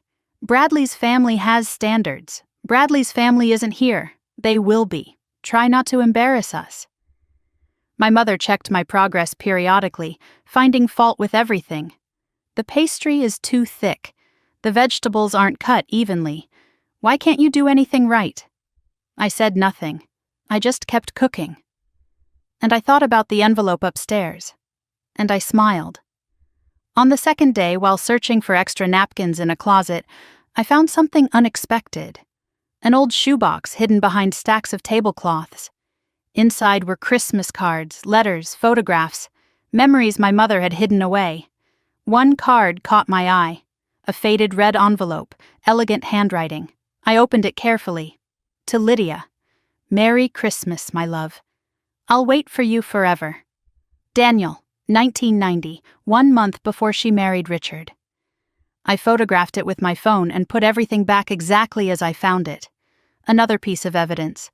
Another nail in the coffin of her lies. Aunt Margaret arrived on Christmas Eve afternoon, 4 hours before the other guests. I wanted to help, she told my mother. My mother's smile was tight, forced. How thoughtful. Margaret found me in the kitchen an hour later, arranging hors d'oeuvres on silver trays. She waited until my mother left the room, then slipped through the door and closed it behind her. I need to talk to you, she whispered. Privately. Aunt Margaret, I'm busy. It's about your grandmother's letter. I know she sent you one. My hands stopped moving. We stepped into the pantry and closed the door. The space was small, crowded with canned goods and holiday supplies. Margaret's voice was barely audible. Eleanor told me before she died. She told me what she was leaving you. Then you know. I know Richard isn't your father. I've known for 32 years. She told me about Christmas 1991, how she had walked into my parents' house early, wanting to help Eleanor set up for the holiday, how she had heard voices from the study, my mother and Eleanor arguing. She heard everything. The affair, Daniel, the pregnancy, the lies. And then my mother saw her in the doorway. If you say one word, my mother had hissed, I'll tell everyone about your bankruptcy, about Michael's gambling, about why you really moved back to Westbrook. Margaret had secrets too. My mother collected them like weapons. I've been a coward for 32 years, Margaret said. I let her bully me into silence. Why are you telling me now? Because Eleanor asked me to. And because tonight, when you do whatever you're planning to do, you shouldn't be alone. How do you know I'm planning something? She almost smiled. You have Eleanor's eyes. And right now, they look exactly like hers did when she'd finally had enough. She pressed something into my hand. A flash drive. Your grandmother gave this to me 6 months before she died. She said you might need evidence beyond the letter. What's on it? Recordings. Your mother confessing to Eleanor. Richard admitting he knew. Everything you need to prove you're not crazy. I closed my hand around it like a lifeline. Another weapon. Another piece of the truth. Victoria arrived at 4 with Bradley, both of them dressed like they were posing for a magazine cover. The tree looks acceptable, Victoria announced, surveying my work. I suppose Danielle's good for something. Bradley frowned slightly but said nothing. Victoria demanded my opinion on her engagement party dress. She twirled in front of the mirror while I stood watching. "Well, how do I look?" "Beautiful," I said honestly. "I know. I just wanted to hear you say it." She left to fix her makeup, and Bradley lingered. He looked uncomfortable, out of place. "Danielle, I just wanted to say..." "Yes?" "The way they treat you. I've noticed. It's not right." I studied his face. "Then why don't you say something?" "It's complicated." "It's not complicated, it's cowardice." He flinched but didn't argue. Victoria returned before he could respond. "Bradley, don't waste time talking to her. We need to rehearse our announcement." He followed obediently, but glanced back at me before leaving the room. Something in his expression, doubt, awareness, something that hadn't been there before. As Victoria passed me in the hallway, she leaned close. "Don't get any ideas about tonight," she whispered. "This is my moment. Try to stay invisible for once." I smiled. "Don't worry, Victoria. After tonight, you'll never forget I exist." She frowned, confused, then laughed it off. "You're so weird. No wonder nobody loves you." She walked away. I watched her go and thought 6 hours. Just 6 more hours. 5 o'clock, 1 hour until the guests would arrive. The house was perfect. My work, my hands, my exhaustion made visible. Candles flickered in crystal holders I had polished. Music played softly from speakers I had positioned. Champagne chilled in ice buckets I had filled. 25 place settings arranged around the extended dining table. I had seen the seating chart on my mother's desk. I had counted the names. I had noticed that mine wasn't among them. I went to my childhood bedroom and retrieved the envelope from my suitcase, checked the contents one more time. DNA results. Photograph. Copy of Eleanor's letter. The flash drive Margaret had given me, tucked into my pocket. Everything in order. Everything ready. I stood at the window, watching the first cars pull into the driveway. For a moment, doubt crept in. What if I was wrong to do this publicly? What if I should just walk away, never look back? What if exposing them only made me as cruel as they were? Eleanor's voice echoed in my mind. "You deserve a seat at the table. You always did. And if they won't give you one, build your own damn table." This wasn't cruelty. This was truth. They had 33 years to be honest. They chose lies. Now the choice was mine. I looked at my phone one more time. Daniel's message still there.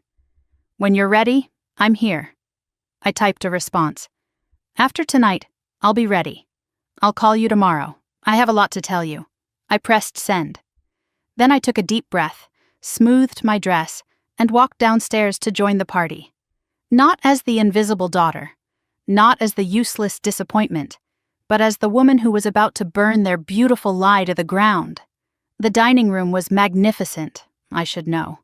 I had spent 3 days making it that way. 25 guests mingled with champagne flutes, admiring the decorations, complimenting my mother on her exquisite taste. Nobody mentioned who had actually hung every light, arranged every flower, folded every napkin. I walked toward the table looking for my place card. I searched the head of the table. Richard and Lydia side by side. Victoria and Bradley, places of honor. Aunts, uncles, cousins. Everyone accounted for, everyone except me. I circled the entire table. 25 names, 25 chairs. My name wasn't there. That's when I saw it. My chair, the one I had sat in for 33 years of family dinners, now had a new place card. Bradley Harrison. My mother appeared beside me, champagne in hand, smile sharp as a blade. "Oh, Danielle, I meant to tell you. We needed the space." She didn't lower her voice. She wanted everyone to hear. "There's no place for useless people at this table." The room fell silent, and I smiled. "Actually, Mom, I think there's about to be." 25 people watched my mother humiliate me. 25 people said nothing. And for the first time in 33 years, I didn't need them to. The dining room glittered with my handiwork. Crystal glasses catching candlelight I had arranged. Garlands I had hung framing every window. The 12-foot tree I had decorated standing proud in the corner. All of it beautiful. all of it a stage for my erasure. I looked at the faces around me. Uncle Thomas with his champagne, suddenly fascinated by the ceiling. Cousin Meredith whispering to her husband behind her hand. Old Aunt Patricia clutching her pearls like a lifeline. Victoria smirking from her place of honor, enjoying every second of my humiliation. Bradley frozen beside her, fork halfway to his mouth. Richard at the head of the table, jaw tight, eyes fixed on his plate. And my mother, triumphant, certain she had won again. The old Danielle would have retreated to the kitchen. The old Danielle would have cried in the bathroom where no one could see. The old Danielle would have accepted this as her place. Nowhere. But that Danielle had died 12 days ago, reading her grandmother's letter. This Danielle had an envelope in her bag and fire in her chest. My mother waited for me to crumble. She had seen it 1,000 times. The tears, the quiet exit, the surrender. She expected it now. She was wrong. I didn't move from the table. I set down the dish I was carrying slowly, deliberately, on the sideboard behind me. I looked at the empty space where my chair should have been. I looked at Bradley's name card in my spot. I looked at my mother. I decorated this house for 3 days, Mom. My voice was calm, steady, carrying across the silent room. Lydia's smile flickered. And we appreciate your help. I cooked half this meal. I arranged every flower, I folded every napkin. Your point? My point is that I built this beautiful room. And you're telling me I don't deserve to sit in it? Her eyes narrowed. Don't be dramatic, Danielle. You can eat in the kitchen. You've always preferred it there anyway.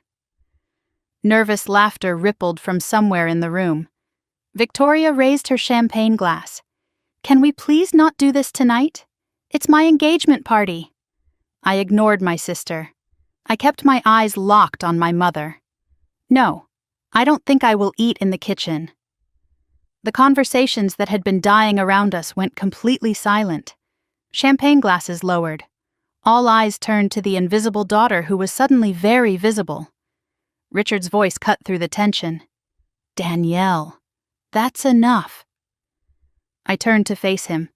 The man I had called father for 33 years. Is it, Dad? Is it enough? Something in my tone made him go still. The way I said Dad, like a word I no longer believed in. I saw something flicker in his expression. Not guilt. Richard Foster wasn't capable of guilt. But fear. The same fear I had seen in my mother's eyes. I reached into my bag. My mother's gaze followed my hand, tracking every movement. I pulled out the manila envelope. Thick, official, undeniable. The room seemed to hold its breath as I walked toward the head of the table. Guests parted to let me pass, confusion and curiosity warring on their faces. I stopped at Richard's chair, looked down at the man who had watched my mother destroy me for 33 years and never once intervened. He looked up at me with that familiar expression. Irritation. Dismissal. Absence. I placed the envelope directly on his plate, covering his untouched prime rib. Merry Christmas, Dad. My voice carried to every corner of the room. I finally understand why you never saw me as your daughter. Richard's face went pale. His hands trembled as he reached for the envelope. What is this? Open it. Everyone should hear what's inside. My mother moved fast, reaching for the envelope. This is ridiculous. Danielle, stop this tantrum immediately. Don't touch it, Mom. I kept my voice steady, controlled. It's not for you. Though you already know what's inside, don't you? Our eyes met. 33 years of unspoken truth suspended between us. She froze with her hand outstretched, and for one moment I saw the mask slip. Terror. Pure, undisguised terror. Richard's hands shook as he broke the seal and pulled out the documents. I watched his face as understanding dawned. First confusion as he scanned the pages, then recognition as the words registered, then something that looked almost like relief, like a man who had been holding his breath for 3 decades finally allowed to exhale. Where did you get this? His voice was barely a whisper. Grandma Eleanor. She left me the truth you've been hiding my entire life." I took the document from his trembling hands and turned to face the room. 25 witnesses to 33 years of cruelty. 25 people who had watched my family dismiss me, belittle me, erase me. 25 people who were about to learn why. "This is an official DNA analysis from Gene Tech Laboratories." My voice was clear, steady, carrying to every corner of the dining room. I saw phones being lowered, conversations abandoned, all attention fixed on me. Subject A, Richard Allen Foster. Subject B, Danielle Marie Foster. I paused, letting the silence build, letting the anticipation grow. Genetic comparison results. 0% match. Gasps erupted around the table. I heard Victoria's champagne glass hit the table with a sharp clink. Conclusion: Richard Allen Foster is excluded as the biological father of Danielle Marie Foster. The room erupted into chaos. Whispers became exclamations. Hands flew to mouths. Eyes darted between me and my parents. I pulled the photograph from the envelope, the one Eleanor had kept hidden for 33 years. She also left me this. My voice cut through the noise. Our mother, summer of 1990, with a man named Daniel. 6 months before I was born. I held it up so everyone could see. My mother, young and radiant, standing with a man who was clearly not Richard. A man whose eyes and smile I saw every time I looked in a mirror. The whispers grew louder, spreading like fire. I always thought Danielle looked different. Lydia had an affair? Before the wedding? Richard knew? I let them talk. Let the truth sink in. Let 33 years of lies unravel in real time. My father sat motionless, staring at the photograph. The color had drained from his face entirely. "You knew," I said softly, "just to him, didn't you?" He didn't answer. "Grandma Eleanor told me everything. You've known since I was 3 years old. You did a blood type test. The results were impossible if you were my father. Still nothing. You knew I wasn't your daughter. And you let her treat me like garbage for 30 years. You watched her punish me for a sin I didn't commit. And you did nothing." Richard finally spoke. His voice was barely audible, cracking on every word. "I always suspected. From the day you were born. You didn't look like me, didn't act like me. But I told myself—" "Told yourself what? That if I ignored it, it would go away. That pretending was easier than knowing." The room had gone completely silent again. Every guest frozen, watching the patriarch of the Foster family crumble before their eyes. "You could have left her," I said. "You could have demanded a paternity test. You could have been honest with me, with yourself, with everyone. But you chose lies instead, and I've been paying for that choice my entire life."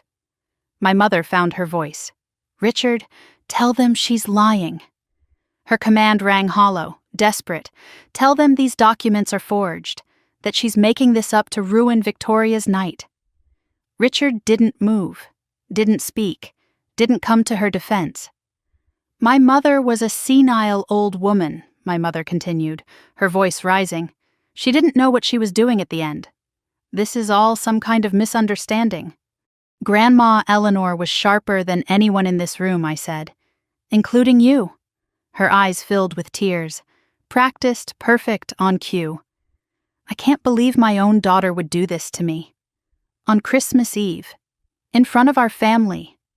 Your daughter?" My voice was ice. "When have you ever treated me like your daughter? I raised you. I fed you. I kept a roof over your head.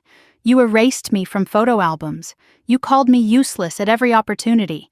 You made me give up my education to care for you and then told me I was too old to go back. You have never once treated me like your daughter. I was your servant, your scapegoat, your punching bag." The relatives shifted uncomfortably. The whispers returned, but different now. Not gossip, judgment. Old Aunt Patricia spoke up. "Lydia, is this true? About the affair?" My mother's mask slipped further, the careful composure she had maintained for 33 years cracking in real time. It was one mistake. One summer 34 years ago. The room erupted again. Voices overlapping, questions flying, accusations building. And through it all, my mother stood frozen in the ruins of her perfect lie. Victoria stood up, her face flushed with rage. "This is insane. She's lying. She has to be lying." I turned to my sister, the golden child, the favorite, the one who had everything I was denied. "No, Victoria, I'm not lying. And I think you knew. I don't know what you're talking about. You found out somehow. Maybe you overheard them. Maybe Mom told you. But you knew I wasn't Richard's daughter, and you used it. Every time you called me useless. Every time you said I didn't belong, you knew why and you enjoyed it." Victoria's face went pale, then red, then pale again. "So what if I knew? You think it was easy for me? Having a sister who was living proof that my mother was a cheat. I was a child, Victoria, a baby. I didn't do anything to you. You existed. That was enough." The words hung in the air, ugly and honest. 33 years of cruelty distilled into 3 words. You existed. That was enough. Bradley pushed back from the table. His face had gone gray. "Victoria, stop talking," she spun on him. "Don't tell me what to do. I can't believe what I'm hearing." Bradley's voice was quiet but firm. "Your mother admits to an affair. Your father admits he knew your sister wasn't his. And your biggest concern is your engagement party? This is my family, Bradley. You don't understand. I understand perfectly. I just don't like what I see." He stood up, walked around the table toward me, 25 pairs of eyes following his every step. "I'm sorry," he said to me. "I should have said something months ago, years ago, the way they treat you. It's wrong." Victoria's voice rose to a shriek. "Bradley!" He didn't turn around. "I need some air." He walked out of the dining room. The front door opened and closed. Victoria stood alone in her champagne-colored dress, looking like a costume for a play that had just ended. Richard hadn't moved since reading the DNA results. He sat at the head of his table, surrounded by his family, utterly alone. The patriarch of nothing. I walked back to stand before him. "You have nothing to say to me? What do you want me to say?" "The truth. For once in 33 years. A long pause. Then words I had waited my entire life to hear. "I knew before you were born." The room went silent again. Even Victoria stopped her dramatics to listen. Lydia came home smelling like another man's cologne. I saw how she looked at her phone, how she glowed when she thought I wasn't watching. I knew something was wrong. But you married her anyway. The wedding was planned. Both families expected it. I thought once we were married it would stop. I thought I could love her enough to make her forget him. And when I was born, he couldn't meet my eyes. You had his eyes, Daniel's eyes. I knew the moment I saw you. You could have divorced her, demanded answers, done something, and admit to everyone that my wife cheated on me, that my marriage was a fraud from the start, that I was a fool. His voice cracked. I told myself if I ignored it, it would go away. If I never acknowledged it, it wouldn't be real. But you were always there, reminding me. Every time I looked at you, I saw him, so you let her punish me instead. It was easier than facing the truth. Did you ever love me? Even a little? He finally looked up, met my eyes, and in his gaze I saw the answer before he spoke it. I tried, I wanted to, but every time I started to, I'd see him, in your face, in your smile. And I couldn't. The words should have devastated me. Instead, they set me free. So you chose your pride over a child who didn't ask to be born. Yes. His voice broke completely. God help me, yes, I thought the worst was over. I thought there was nothing left to reveal. I was wrong. Aunt Margaret stood up, not hesitantly this time, deliberately, fully, like a woman who had finally made a decision after 32 years of silence. "Lydia," she said, and her voice rang through the silent room. "It's time to stop lying. To everyone." My mother's face went from flushed to gray. "Margaret, sit down." "No, I've been sitting down for 32 years. I've been keeping your secrets because you threatened me.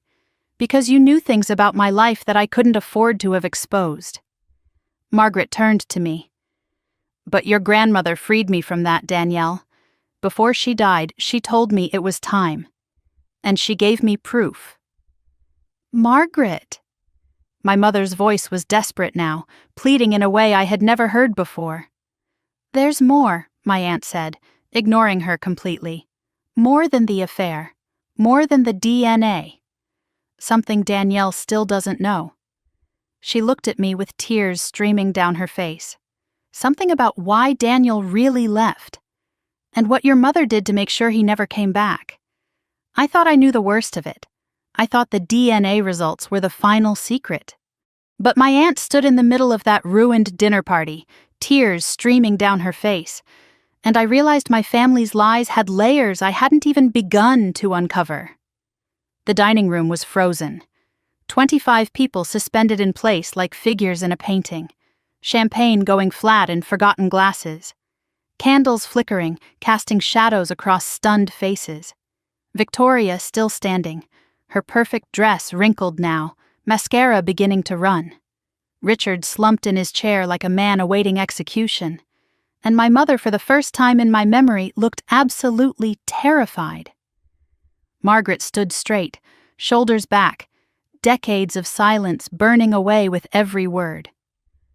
I've kept your secrets for 32 years, Lydia. I let you threaten me into submission. I watched you destroy your own daughter because I was too afraid to speak. Her voice cracked, but she kept going. But Eleanor made me promise. Before she died, she made me promise that when Danielle finally learned the truth, I would tell her the rest. The rest? My own voice sounded strange to my ears. What do you mean, the rest? The part your grandmother couldn't prove. The part only I witnessed. My mother stepped forward. Margaret, I'm warning you. With what? Margaret's voice rose with sudden fury. What else can you possibly threaten me with? Your daughter just exposed everything. Your husband just admitted he knew. There's nothing left to hide. There are things that don't need to be said. No, there are things that should have been said 33 years ago. Margaret turned to face me fully. Her eyes were wet, but her voice was steady now. It was Christmas, 1991. You were almost 2 years old. I came to this house early, just like today. I wanted to help your grandmother set up for the holiday dinner. The front door was unlocked. I walked in and heard voices from the study, angry voices, your mother and Eleanor arguing. What they were saying stopped me cold. She took a deep breath. Eleanor was furious. She said you have to tell him. Daniel deserves to know he has a daughter. And your mother said he doesn't have a daughter. Richard has a daughter. That's how it's going to stay. Eleanor told her she was punishing you for her own sin. That you weren't even 2 years old and already she treated you like you were contaminated. And Lydia said, because every time I look at her, I see him. I see my mistake walking around in my house, eating at my table, calling another man Daddy. The words hung in the air like poison. My mother's face had gone completely white. Several relatives gasped. Victoria sank back into her chair, all fight drained from her. But that wasn't the worst part, Margaret continued. Eleanor threatened to contact Daniel herself. She said she had his address. She would write to him. He deserved to know the truth. And Lydia told her if you contact Daniel, I'll make sure you never see Danielle again. I'll tell Richard you've gone senile. I'll have you committed if I have to. You will not destroy my marriage. Margaret's voice dropped. Eleanor said your marriage is built on a lie. And Lydia answered, every marriage is built on lies, Mother. Mine just has bigger ones. I stepped back, trying to process what I was hearing. Trying to reconcile this version of my mother with even the cruel woman I had known. She had threatened to have her own mother committed. She had used me as a weapon to keep Eleanor silent. How did she find out you heard? I asked. I knocked over an umbrella stand. Margaret's laugh was bitter. Clumsy even then. The arguing stopped. Lydia appeared in the doorway and asked how much I'd heard. I said enough. And that's when she told me what would happen if I ever repeated it. She knew about my bankruptcy, about Michael's gambling, about why we really moved back to Westbrook. She collected secrets like weapons, and she used them to keep everyone silent while she punished you for existing. The room had gone completely still. No whispers now, no gasps. Just the sound of a family realizing that everything they thought they knew was wrong. "But that's not the worst of it," Margaret said again. "That's not why Daniel really left." My aunt reached into her purse and pulled out her phone. She connected it to a small portable speaker she had brought. "Your grandmother recorded this conversation in 2019. She wanted evidence that couldn't be disputed." Margaret pressed play, and Eleanor's voice filled the room, old, but clear and unmistakable. "Tell me what you did, Lydia. I need to hear you say it." Then my mother's voice, captured on tape 4 years ago. "Fine. You want the truth? Daniel called you in 1992. He wanted to know if the baby was his. And you told me." The recording continued, and I heard my mother confess to something I never could have imagined. I intercepted his next letter. He'd written to you, asking for a meeting, asking for the truth about me. "And?" Eleanor's voice prompted. And I wrote back. Pretending to be you, I told him the baby wasn't his, that a paternity test had been done, that he needed to stop contacting our family or Richard would press charges for harassment. You forged my handwriting. I practiced for weeks. He believed it. He stopped calling. He stopped writing. He disappeared. The room erupted. Voices overlapping, accusations flying, decades of polite silence shattered in an instant.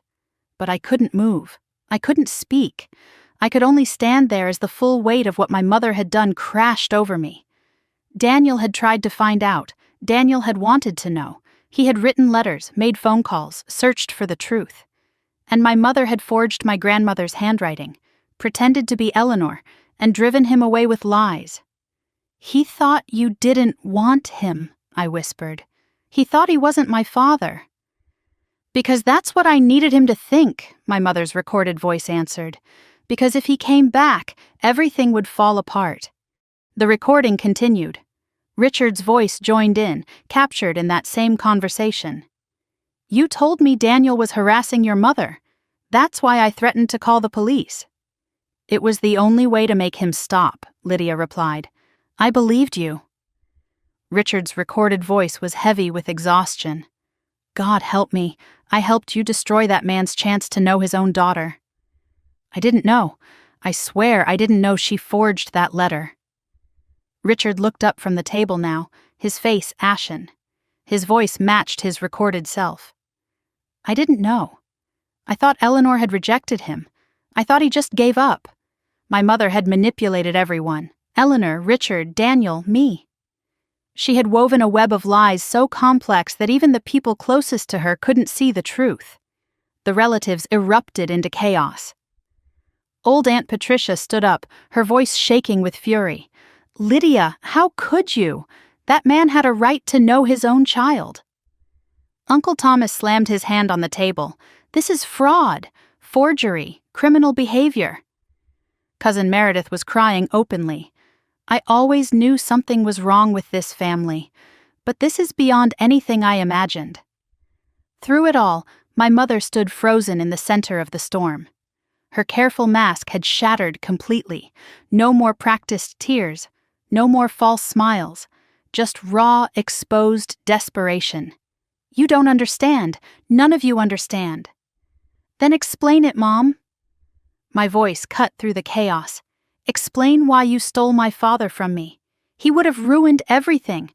Richard would have divorced me. I would have been a single mother. A scandal. I would have lost the house, the money, the life I built. So you chose comfort over my right to know my own father. I chose survival. You chose yourself. You always choose yourself." Victoria's voice cut through the noise.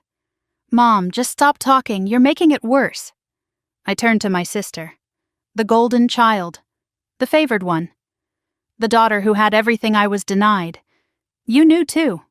Didn't you?" Victoria's face flushed.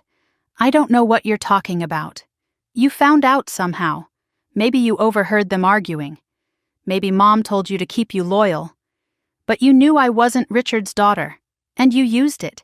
Every time you called me useless, every time you said I didn't belong. You knew exactly why, and you enjoyed every second of it. Silence. Victoria's mouth opened and closed. Then the mask dropped. So what if I knew? Her voice was venom. You think it was easy for me? Having a sister who was living proof that my mother cheated? Having to watch everyone whisper about why we looked so different? I was a child, Victoria. I was a baby. I didn't do anything wrong. You existed. That was enough. You were a constant reminder of Mom's mistake. A walking scandal that could have destroyed our family at any moment. I'm not sorry I treated you badly. You deserved it just for being born. A voice came from the doorway. Bradley. He had returned, but he hadn't come back inside. He stood at the threshold, his face pale with disgust. I heard everything, he said quietly. I was standing in the hallway. Victoria spun toward him. Bradley, please let me explain. He held up his hand. I've heard enough explanations for one lifetime. He reached into his pocket and pulled out the engagement ring she had shown off so proudly just hours ago. He walked to the sideboard and set it down gently. I can't marry into this family. I can't be part of this. I'm sorry. Victoria's face crumpled. Bradley, no, please. But he was already walking away. The front door opened, closed, and the sound of his car starting echoed through the silent house. Victoria collapsed into her chair, sobbing. Her perfect night, her perfect announcement. Gone. I walked back to stand before Richard, the man who had watched my mother destroy me and chosen silence over truth. You helped her. I didn't know about the forged letter, but you helped her in other ways. You made sure I stayed invisible. You told me my dreams were worthless. You let her erase me from family photos, from family history, from family memory. What was I supposed to do? His voice was barely audible. Be a father. Even if I wasn't yours biologically, I was a child in your house. I called you Dad. I loved you. I looked up to you. And you punished me for something I didn't do. His face crumpled, the careful composure he had maintained for 30 years finally breaking. I couldn't love you back. I tried. In the beginning, I tried. But every time you smiled, I saw him. Every time you accomplished something, I thought that's not mine. That came from someone else. So you punished me for being talented, for being capable, for being anything at all. I punished you for being his. Then he said something that broke me and freed me at the same time. Do you know what the worst part is? His voice was barely audible. Tell me. I was relieved when Lydia suggested you drop out of school to care for her. I was relieved when you gave up your dreams. Because if you succeeded, if you became someone important, everyone would eventually see the truth. That you were nothing like me. That you never were. You deliberately held me back. We both did, your mother and I. It was the one thing we agreed on. If we kept you small, kept you invisible, no one would look too closely. No one would ask questions. You sacrificed my entire life to protect your lie. Yes. He couldn't meet my eyes. God forgive me, yes. I turned to my mother. She stood alone now. Richard broken at the table. Victoria collapsed in her chair. Margaret triumphant.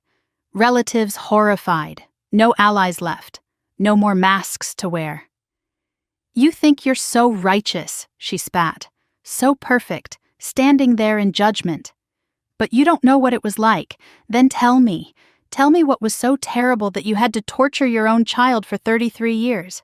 I was 23. I was scared. Daniel was everything Richard wasn't. Passionate, exciting. He made me feel alive. And for one summer I let myself believe I could have a different life. And when you got pregnant, I panicked. The wedding was in 2 months. Both families had expectations.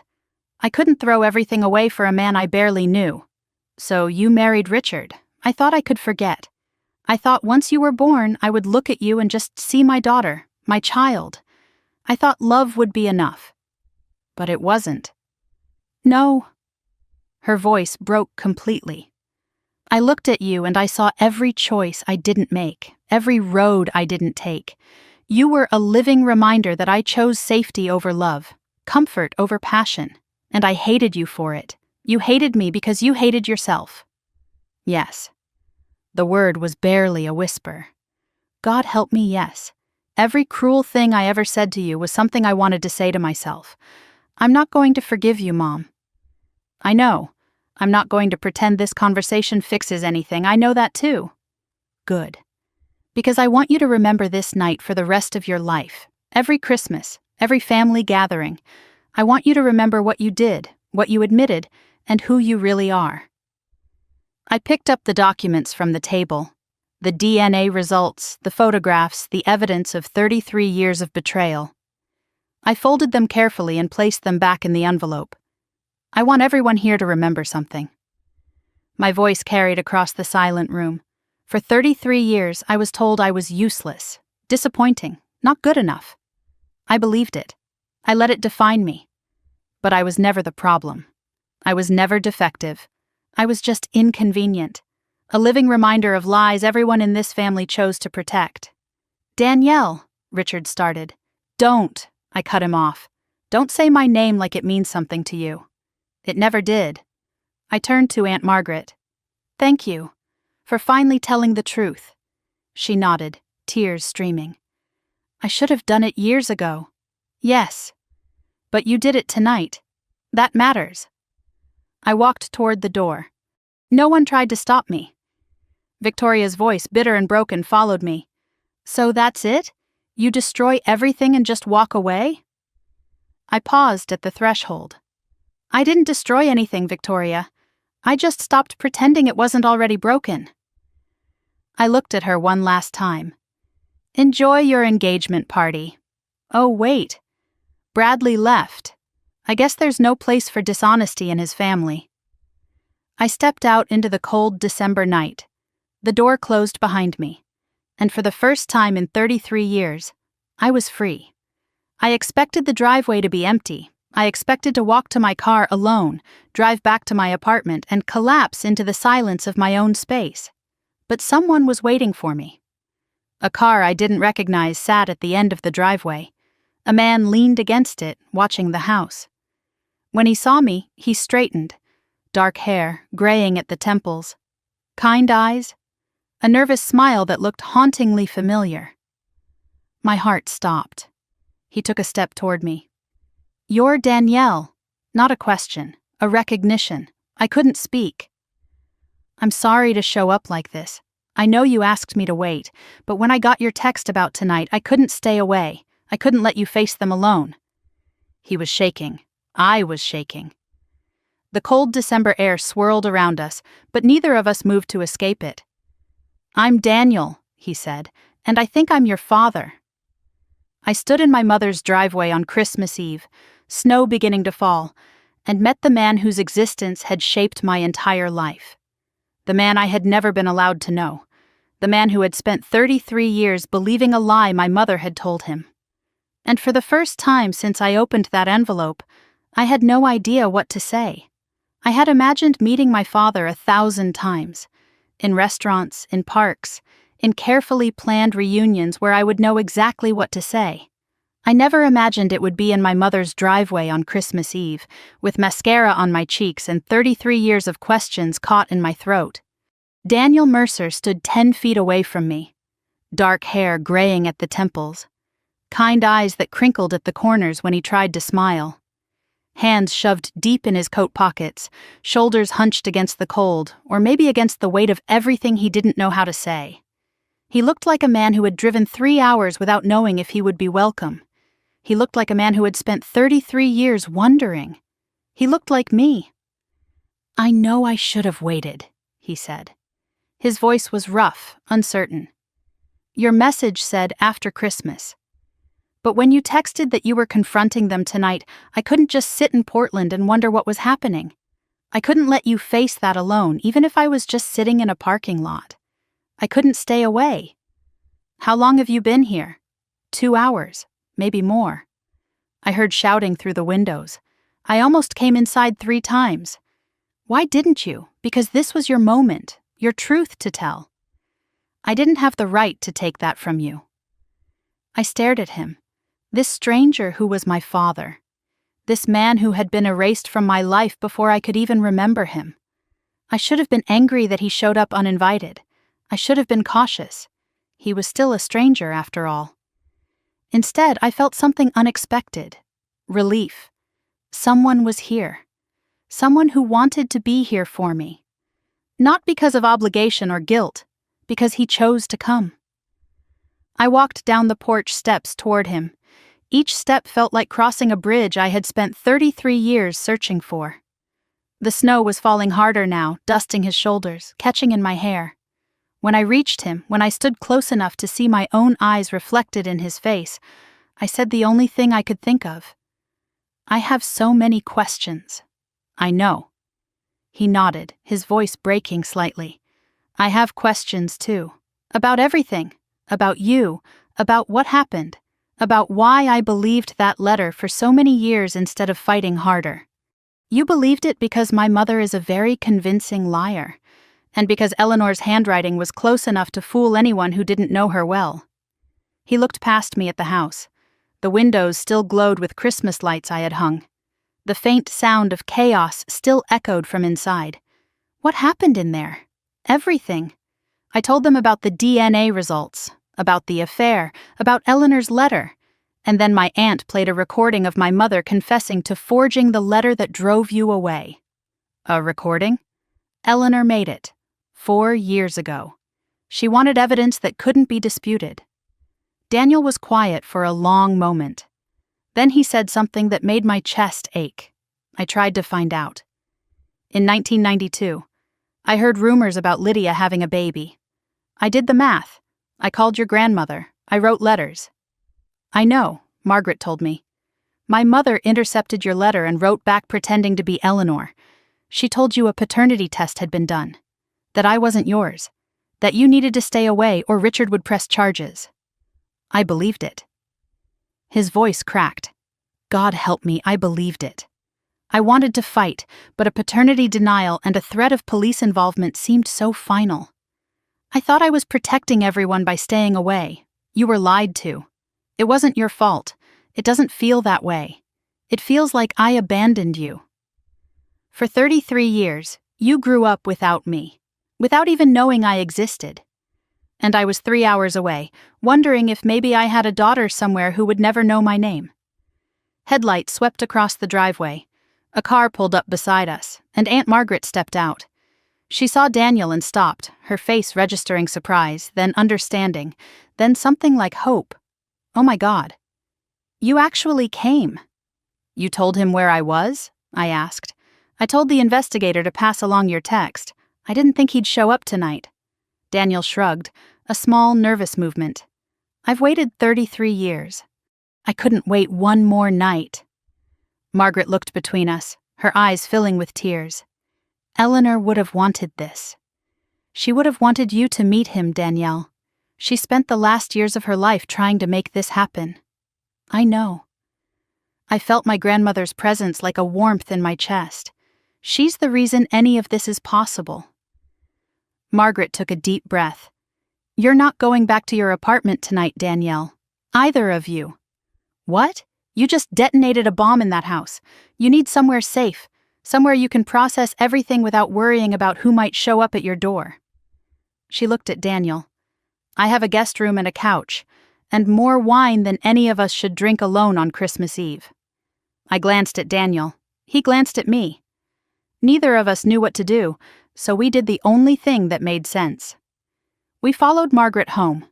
Margaret's house was small and warm, nothing like the Foster mansion. Christmas decorations modest but genuine. A real tree, slightly crooked, covered with ornaments collected over decades. Mismatched furniture, books stacked on every surface. It's not much, Margaret said as she led us inside. It's everything, I replied, and I meant it. We sat in her living room until 2 a.m, talking, crying, laughing at the absurdity of it all. Daniel told stories about my mother as she had been at 23, passionate, wild, nothing like the cold woman I had known. She made me feel like I could be anyone, he said, like the world was full of possibilities. I fell in love with her in about 3 days. What happened? She got scared. The wedding was planned. Both families expected it. Richard was safe and stable and everything her parents wanted for her. I was a junior accountant with big dreams and no money. She chose security over passion. He paused. I thought about fighting for her, showing up at the wedding, making some grand gesture. But she asked me not to. She said she had made her choice and I needed to respect it. So I did. I let her go. And then you found out about me. A year later. Rumors started circulating. Lydia Foster had a baby girl, 9 months after the wedding. I did the math 1,000 times. I called everyone I could think of. And when that letter came, the one I thought was from Eleanor, he trailed off. I stopped fighting. I convinced myself I was wrong. That the baby was Richard's after all. That I was seeing what I wanted to see. I moved to Chicago, then to Portland. I built a life. But I never stopped wondering. I never got married, never had other children. Some part of me always knew something was missing. I just didn't know it was you. Somewhere around midnight, the talking stopped. We sat in comfortable silence, the fire crackling, snow falling outside the window. Daniel looked at me across the room. I know we just met, but I need you to know something. What? I'm proud of you. For what you did tonight. For standing up to all of them. For demanding the truth even when it would have been easier to stay silent. Eleanor would have been proud too. I felt tears sting my eyes. She's the one who made it possible. Then I owe her everything. He paused, and someday I'll find a way to thank her. I went to the guest room around 2:30, exhausted but unable to sleep. My phone buzzed on the nightstand. A text from Victoria. I hope you're happy. You destroyed everything. Bradley left. Mom's having a breakdown. Dad's not speaking. Merry Christmas. I read it once, then I deleted it. I didn't feel happy. But I didn't feel guilty either. For the first time in 33 years, I felt free. Christmas morning. I woke at 8:47 to the smell of coffee and something sweet baking. For a moment I forgot where I was. Then memory flooded back. The dinner, the confrontation, Daniel in the driveway. It wasn't a dream. It had really happened. I found Margaret in the kitchen making pancakes. Daniel sat at the table, looking like he hadn't slept but refusing to admit it. Merry Christmas, Margaret said. First one without the Foster circus. How does it feel? Quiet. Strangely quiet. That's what peace sounds like, sweetheart. You've just never heard it before. Daniel slid an envelope across the table toward me. I brought this. I've been carrying it for 3 months, waiting for the right moment. I opened it with trembling hands. Inside was a letter, handwritten, dated the day after he learned I might exist. I wrote this before I knew anything about you, he said. Before I knew your name, your face, your life. I just wrote what I would have said if I'd had the chance. I unfolded the paper and began to read. To the child I may never meet. If you exist, if you're out there somewhere, I want you to know I never left by choice. I never stopped wondering. And if I ever find you, if the universe ever gives me that chance, I promise I'll spend the rest of my life making up for every moment I missed. I couldn't finish. The tears came too fast. You wrote this before you knew me. I wrote it for the daughter I hoped you were. He reached across the table and took my hand. And you're more than I ever could have imagined. The fallout from Christmas Eve arrived in waves over the next 36 hours. My phone became a battlefield of texts and calls I mostly ignored. But I read every message. The picture they painted was devastating for the people who had spent 33 years lying. Victoria's messages grew increasingly unhinged. Christmas Day at 11, Bradley won't return my calls.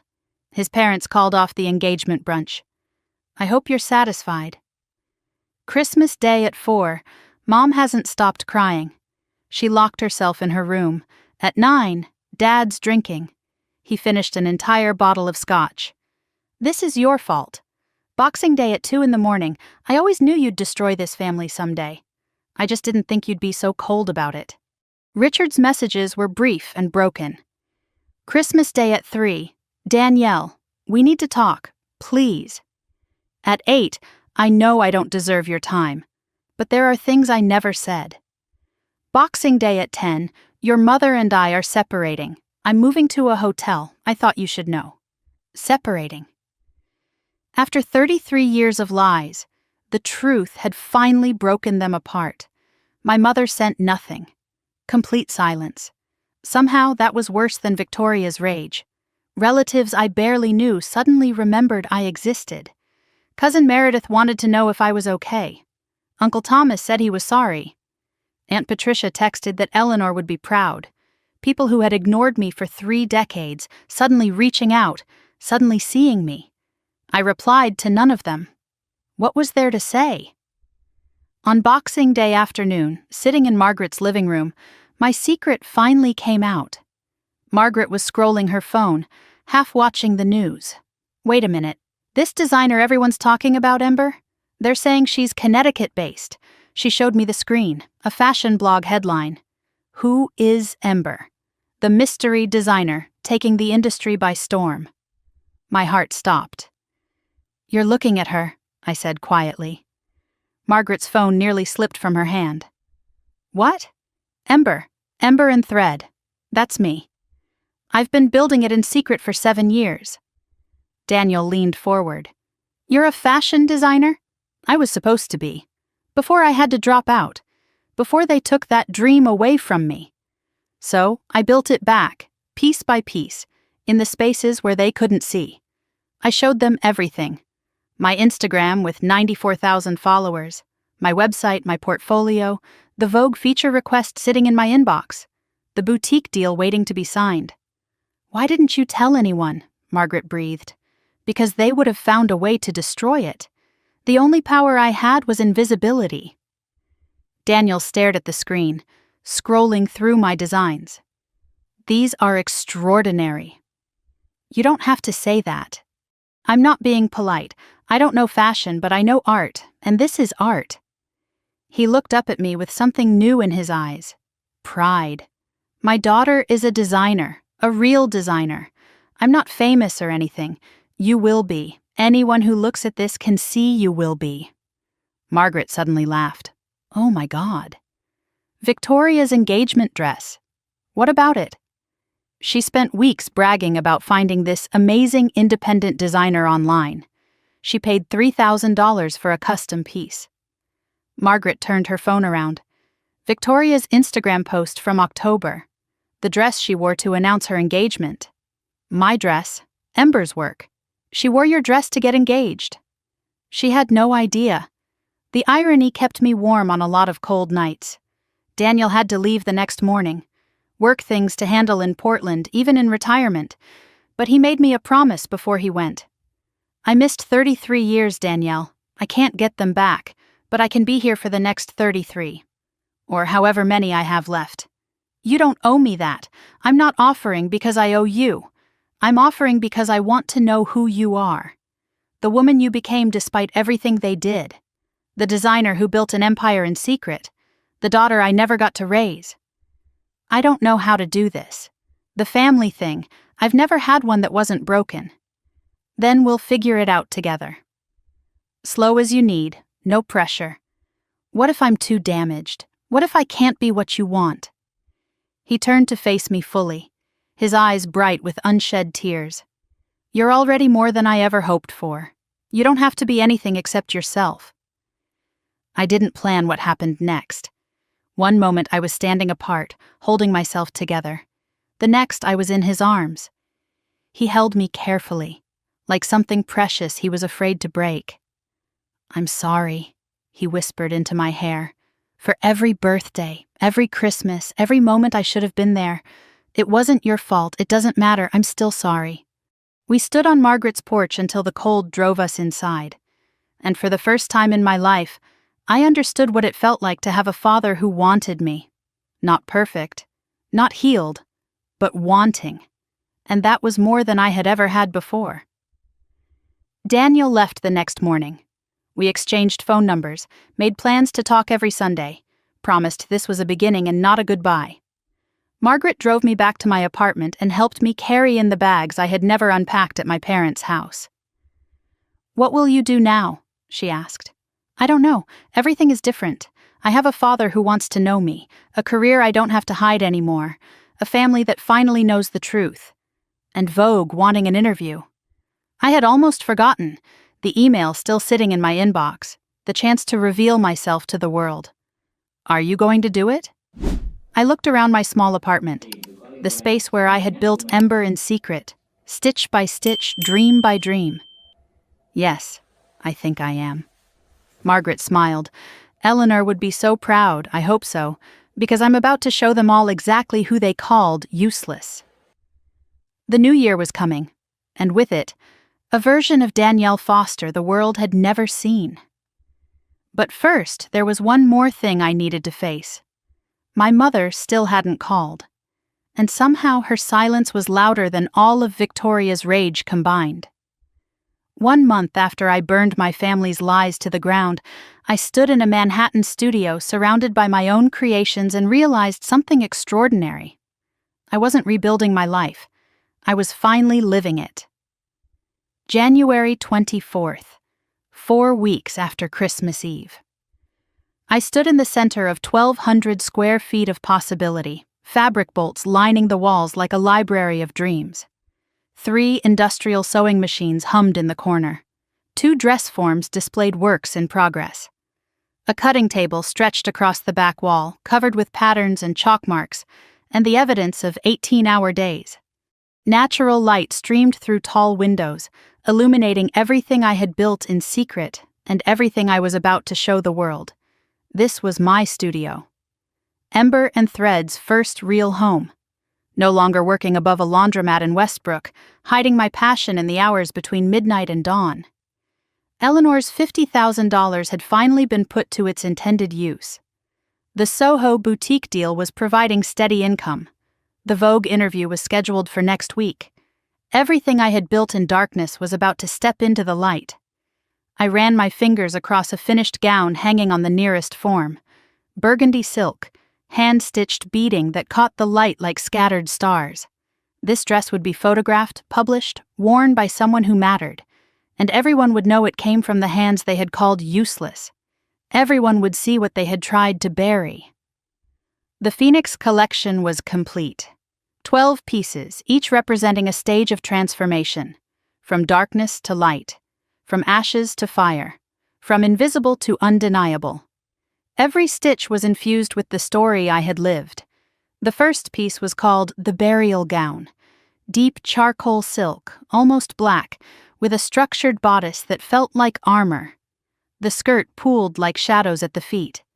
It represented the years of being buried alive in my family's expectations, drowning in their cruelty while pretending I could still breathe. The sixth piece was The Awakening. A transitional design, gray to rose gold ombre, with delicate hand-embroidered feathers emerging from the hem like wings trying to unfold. The moment I realized I deserved more than the scraps they threw me. The final piece was Phoenix Rising, crimson and gold, layers of silk that moved like flames when the fabric caught the air.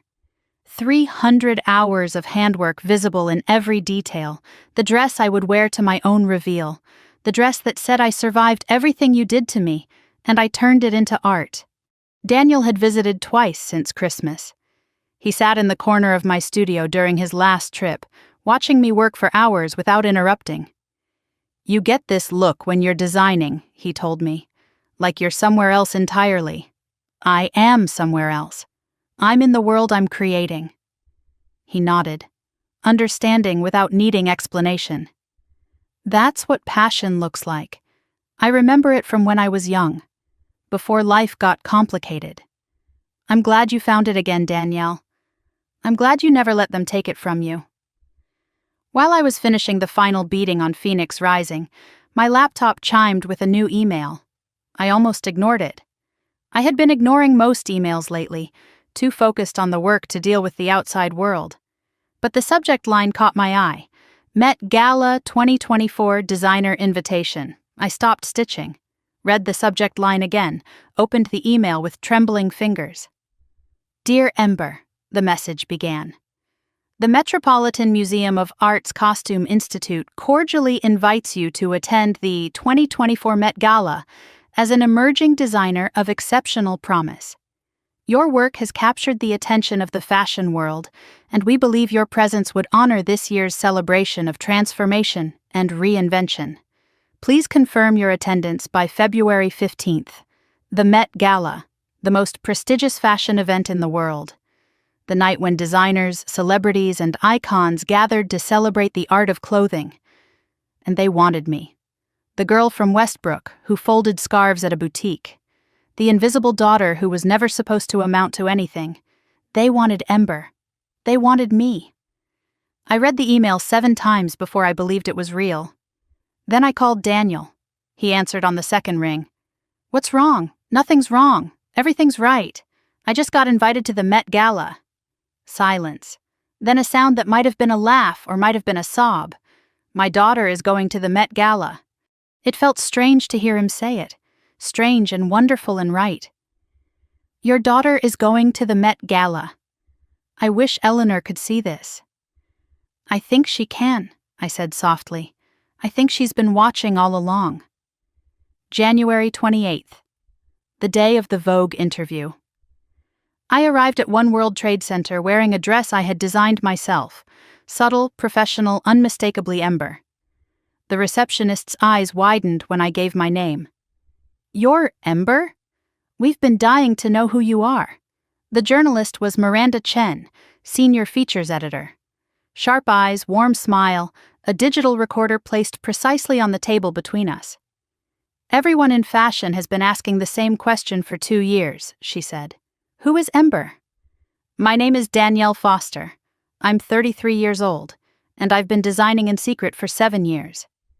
The interview lasted 2 hours. Miranda asked about my training. Parsons, I told her. I had to drop out junior year, family emergency. She asked about my inspiration, survival, transformation, proving that what others discard can become something beautiful. She asked why I had hidden for so long, because the people who should have supported me would have destroyed it if they'd known. I built Ember in the spaces they couldn't see, in the hours they thought I was sleeping, in the parts of myself they never bothered to look at. And now they can see exactly what I've become. I didn't expose every detail of my family's cruelty, but I didn't hide it either. I came from a family that didn't believe in me. A family that actively worked against my dreams. Some families lift you up. Mine tried to bury me. But you can't keep something buried forever. Eventually it grows through the cracks. Eventually it reaches the light. The photographer took pictures in my studio afterward. Me surrounded by my creations. The phoenix rising gown displayed prominently behind me. For the first time, my face would be attached to my work. Ember was no longer a mystery. Ember was me.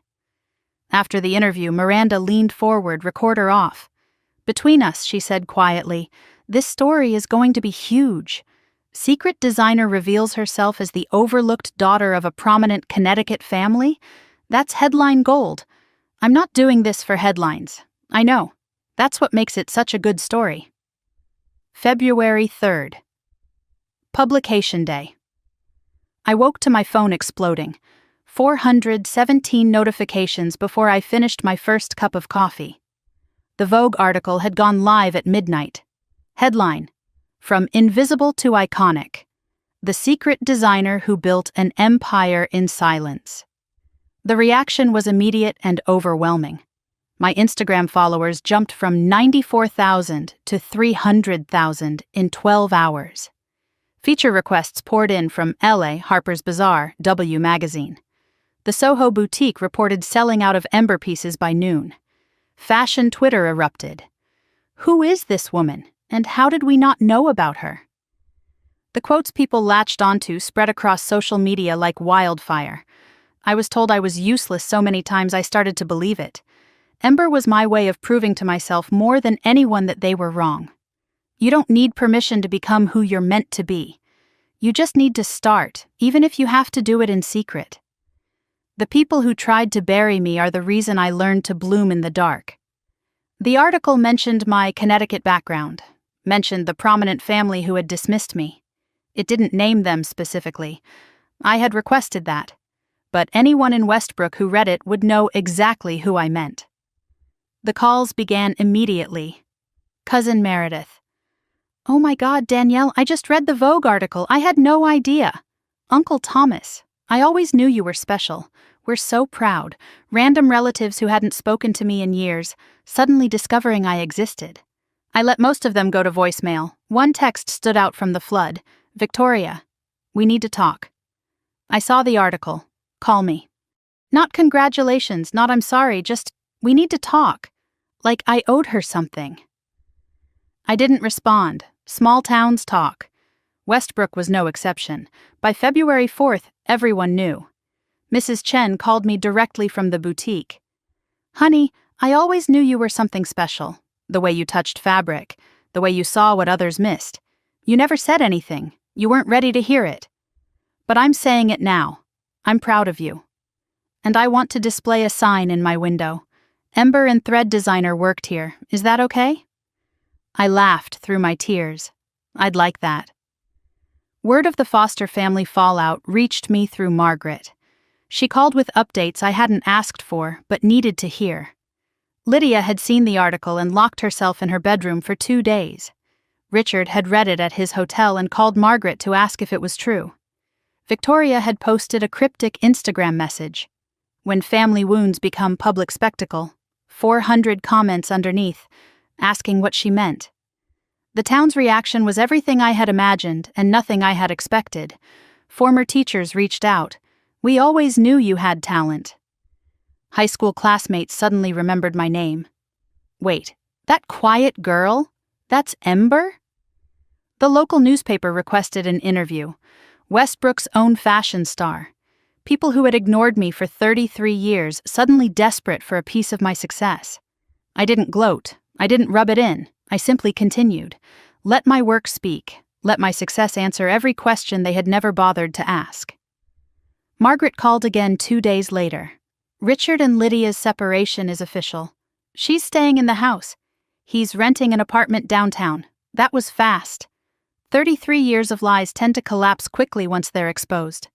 She paused. Do you feel bad? Do I? I considered the question honestly. Number 1, I feel free. Victoria called 5 times before I finally answered. February 7th. I picked up more out of curiosity than obligation. Danielle, finally!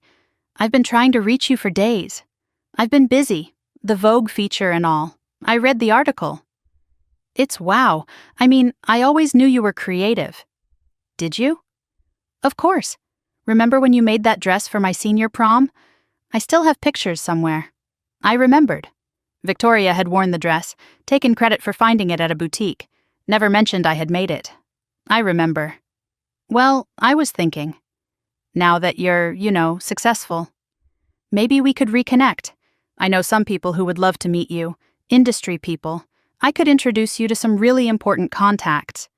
Victoria, stop. What? I don't need your connections. I don't need your introductions. I built this without you, without any of you. I'm trying to support you. No, you're trying to attach yourself to my success, the same way you attached yourself to my failure for 33 years. I let the silence stretch. Victoria didn't fill it.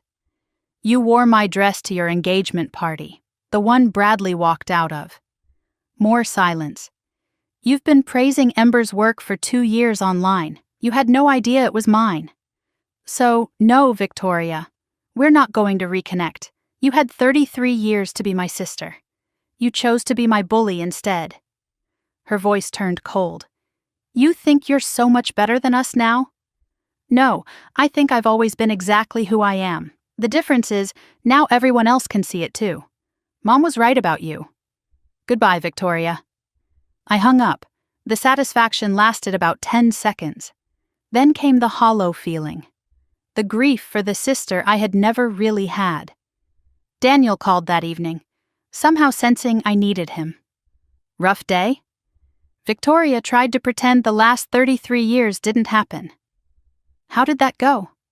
I hung up on her. Good. Some bridges aren't worth rebuilding. They were rotten from the start. Richard's email arrived on February 10th. Subject line, "From your father, please read." 3 pages long. I almost deleted it unread. But something made me open it. The apology was lengthy, detailed, seemingly genuine. He acknowledged every failure, the silence, the complicity, the cruelty by omission.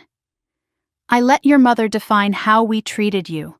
I was too weak to stand up for you and too proud to admit I was wrong. I saw your article. I saw what you've become. And I realized that everything I thought I knew was backwards. You succeeded not because of us, but in spite of us. And that makes your achievement even more remarkable. His request was simple. I don't expect forgiveness. I haven't earned it. But if you ever want to talk, not as father and daughter, we lost that chance long ago. But as two people trying to understand what went wrong, I would welcome it. I'm proud of you, Danielle. I know I have no right to be. But I am. I read the email 3 times. Showed it to Daniel during our Sunday call. What do you think I should do? That's not my choice to make. But I'll support whatever you decide. I drafted a reply, deleted it, drafted another. The response I finally sent was 2 sentences. I received your email. I'm not ready to respond, but I'm not saying never. Give me time. It wasn't forgiveness. It wasn't reconciliation. It was a door left slightly ajar. Whether I would ever walk through it, I didn't yet know. 2 days later, an envelope arrived. Not an email. Physical mail. Heavy cream cardstock, hand-calligraphed address. Inside was an invitation to a private showing at the Portland Museum of Art. Daniel's handwriting on the enclosed note made my heart skip. Dear Danielle, my retirement wasn't just about leaving accounting. It was about finally pursuing what I love. Art curation. I've spent the last year organizing an exhibition called Found, Art of Second Chances. The opening is February 20th. I would be honored if you would attend. I've reserved a space for one of your pieces if you're willing to loan it. There's also someone I'd like you to meet. Someone who knew your mother and me, back when everything began. Someone who might have answers to questions even I can't answer. Come to Portland. See what I've built. And maybe we can discover the rest of this story together. With love, Daniel. Then, in smaller handwriting beneath his signature, a single word in parentheses. Dad, if that's okay. I held the invitation for a long time. Dad. He had written, Dad. I didn't know if I was ready for that word yet. It still felt new, fragile, like something that might break if I held it too tightly. But I knew one thing for certain. I was going to Portland. I was going to see what he had built. And I was going to find out what other secrets this story still held. The train to Portland took 4 hours. 4 hours to think about the word Dad and whether I was ready to say it out loud. February 19th, the day before Daniel's exhibition opening. I packed a small bag, enough for 3 days, and told no one except Margaret where I was going. Are you nervous? She asked as she drove me to the station. Terrified. But I've spent 33 years not knowing who I am. I can't spend another day avoiding the answers. She hugged me on the platform, longer than usual. Eleanor would be so proud of you, for all of this, for everything you're becoming. I hope so. I really hope so. The train pulled away from the station, and I watched Connecticut become Massachusetts, become New Hampshire, become Maine.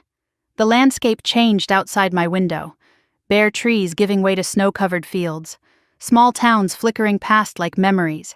I kept my phone in my bag, deliberately ignored. Just my thoughts and the letter Daniel had sent with the invitation. Not the invitation itself. Another letter that arrived 2 days later. Handwritten, 8 pages.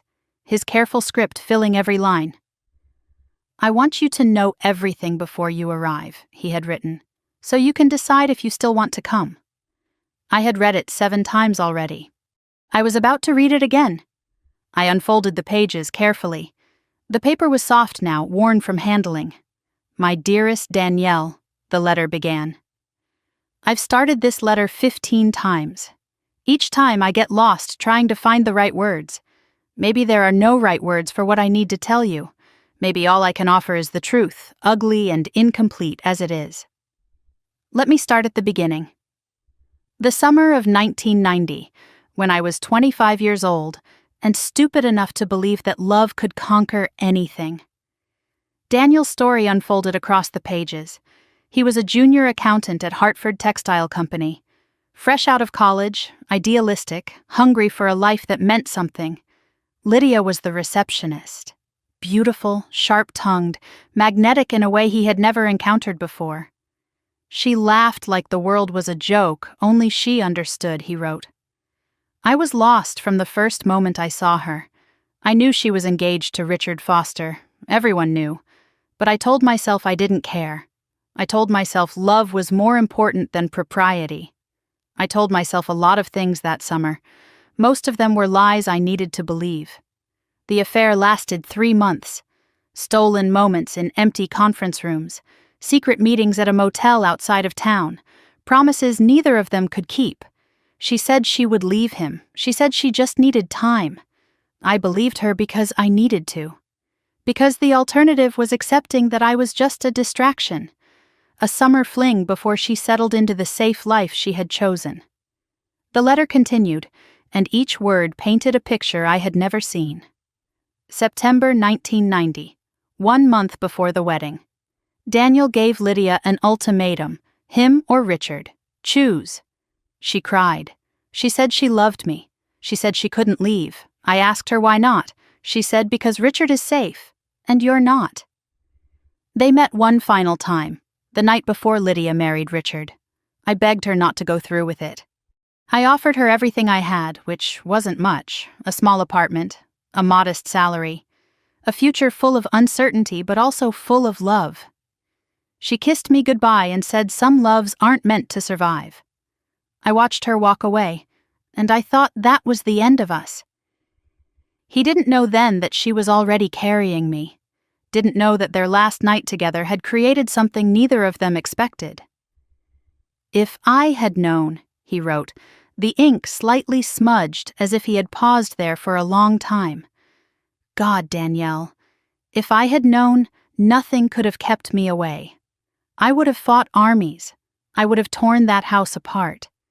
I would have done anything to be your father. But I didn't know. And I've spent 33 years living with that ignorance. The next 2 years were the longest of my life, the letter continued. I tried to forget her, tried to move on, dated other women, threw myself into work. But something kept pulling at me. A feeling I couldn't name. A sense that something important had been left unfinished. In early 1991, Daniel heard rumors at the office. Lydia Foster had a baby girl, born in March, 8 months after the wedding. I did the math 1,000 times, he wrote. I knew, in my bones, I knew, but knowing and proving are different things. He called Eleanor first, the only person he thought might tell him the truth. Your grandmother was kind to me, Danielle. She didn't lie outright. She just said it wasn't her truth to tell. Then he wrote to Lydia directly, asked for a meeting, asked for honesty, asked if the child was his. The response came 2 weeks later. Eleanor's handwriting, or so he thought. It said a paternity test had been done. The baby was Richard's. I was mistaken. It said if I contacted the family again, Richard would file harassment charges. It said to forget Lydia, forget the baby, forget everything. I believed it. He had underlined those 3 words so hard the pen nearly tore the paper. God help me, I believed it. I requested a transfer to the Chicago office. Left Connecticut within a month. Spent the next 30 years telling myself I had imagined the whole thing. I dated other women, never married, never had children. Something always felt missing. Some part of me knew, But I couldn't face it. Facing it meant admitting I had given up, that I had let a letter, a single piece of paper, keep me from my own daughter. In 2019, everything changed. A DNA database flagged a distant cousin connection. Daniel started investigating, found records, hired a researcher. And then I found you. Danielle Marie Foster. Born March 15, 1991. 9 months after my last night with your mother. I realized then that the letter I received wasn't from Eleanor. The handwriting was close, but not quite right. Your mother had forged it. She had stolen my chance to know you, and your grandmother had spent 28 years trying to make it right. The final pages of Daniel's letter were the hardest to read. I won't pretend to understand what you've been through, he wrote. I can't imagine growing up in that house, being treated the way you were, never knowing why. But I can tell you this. If I had known about you, nothing would have stopped me. Not Richard's threats, not Lydia's manipulation, not 1,000 forged letters. I would have fought for you. I would have been there for every birthday, every scraped knee, every first day of school. I would have told you every single day that you were wanted, that you were loved, that you were never, ever useless. His regrets filled an entire page. I regret believing that letter without fighting harder. I regret letting 30 years pass without demanding answers. I regret every moment you spent thinking no one wanted you, when I was 3 states away, wanting you desperately without knowing you existed. His hopes filled the last page. I'm not asking you to call me Dad. That's a title I haven't earned. I'm not asking you to forgive your mother. That's your choice alone. I'm only asking for a chance to know the woman you've become, a chance to be something to you, even if we have to invent what that something is. There's someone I want you to meet in Portland. Her name is Clara. She was Eleanor's best friend for 50 years. She knows things even I don't know. Things your grandmother never put in writing. Come to the exhibition. See what I've built with my second chance. And maybe together we can find the rest of this story. Whatever you decide, know this. I've waited 33 years to say these words. I love you, Danielle. I've loved you since before I knew your name. Daniel. I folded the letter carefully and looked out the window at the snow-covered landscape. I'm coming, Dad, I whispered to my reflection. I'm finally coming. Portland in February was cold and beautiful and foreign, a city I had never visited, holding a father I had never known. The train station was small and intimate, nothing like Grand Central. And Daniel was waiting on the platform. He looked older than he had on Christmas Eve, tired, nervous, hopeful. He held a single flower in his hand. Lavender, like Eleanor used to grow. You came. His voice cracked on the words. Did you think I wouldn't? I thought you might change your mind. I wouldn't have blamed you. I'm done running from the truth, whatever it is. He drove me to the museum in his modest car, nothing flashy, nothing expensive. We made small talk at first. The train ride, the weather, the city, neither of us ready to dive deep. Not yet. The Portland Museum of Art was smaller than the Met, but warm and welcoming. A sign at the entrance read, Found, Art of Second Chances, curated by Daniel Mercer. Inside, paintings and sculptures and photographs filled the galleries, all centered on themes of loss and recovery, things found after being lost, people reconnecting after years apart, beauty emerging from broken places. This is what you've been doing since retirement? I asked. This is what I've always wanted to do. I just needed 30 years to find the courage. In the final room, a space had been reserved in the center.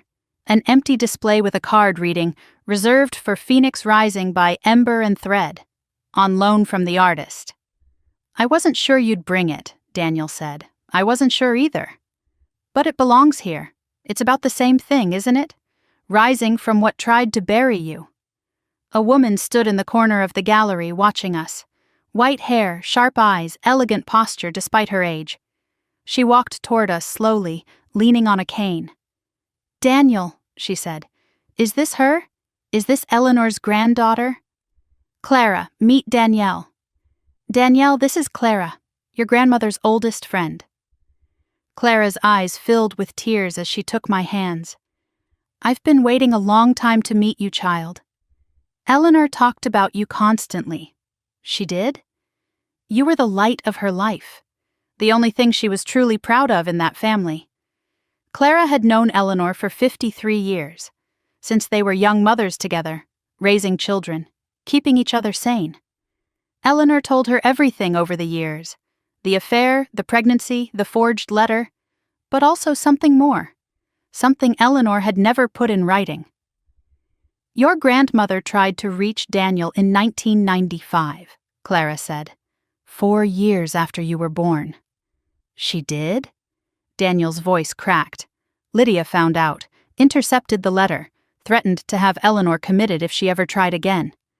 That's when Eleanor started keeping records, building evidence, preparing for the day when someone would finally be strong enough to use it. Eleanor's original plan was to tell me when I turned 18, give me the choice as an adult. What stopped her? Your mother found out, threatened to move the family away, cut Eleanor off completely. Your grandmother chose to stay close to you rather than tell the truth. She chose proximity over honesty. She regretted it every day, but she couldn't bear to lose you. Clara reached into her bag and pulled out a small velvet pouch. Eleanor gave me this 30 years ago, said to hold it until the time was right. Inside was a ring, simple gold band, slightly tarnished with age, an inscription on the inside, to L, forever, D, 1990. Daniel gave this to your mother the night before her wedding, Clara explained. She kept it hidden for 3 years. Eleanor found it and took it for safekeeping. She gave it to me for protection. Said someday it should go to the person it was really meant for. Clara pressed the ring into my palm. Not the woman who betrayed his love, but the child that love created. I stared at the ring, evidence of a love story I had never been told, a promise that was broken before I was born. He really loved her. He loved the woman he thought she was, Clara said softly, before she became what she is now. That evening, we sat in Daniel's small craftsman house near the waterfront. We had dinner, talked for hours, looked through old photographs Clara had kept. I was beginning to feel something I had rarely experienced: belonging. Then my phone rang at 9 o'clock. Mom on the screen. First time she had called since Christmas. 6 weeks of silence, and now this. I should probably take this, I said. Daniel nodded. Whatever you need to do. Danielle. Finally. I've been trying to reach you. Her voice was sharp, controlled.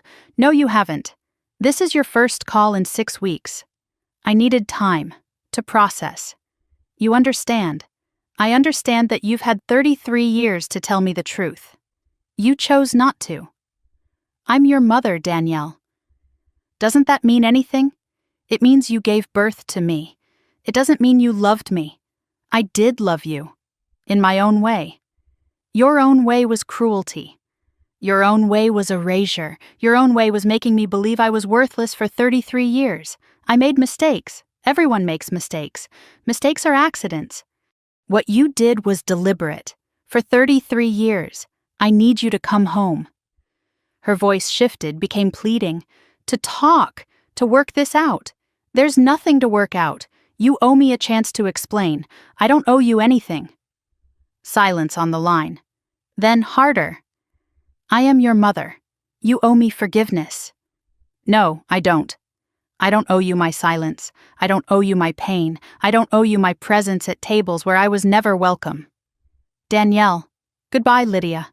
Don't call me again. I hung up. My hands were shaking, but my voice had been steady. Daniel sat beside me in silence, not touching, just present. How do you feel? I don't know. Empty, relieved, sad. All of those things can be true at once. Is it wrong that I don't feel guilty? No, it's healthy. You just set a boundary with someone who never respected a single one.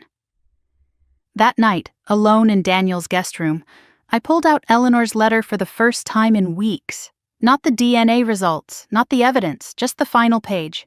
The postscript she had written 1 week before she died. I read it by the light of a small lamp, the ring Daniel had once given my mother sitting on the nightstand beside me. P.S., my darling girl. I need you to remember something, in case everything else fades. You were not a mistake. You were not a punishment. You were not something to be ashamed of. You were a miracle I got to love for 30 years. The bravest, kindest, most talented person I've ever known. Not in spite of what you endured, but because of how you survived it. Your mother's choices are not your story. Her shame is not your inheritance.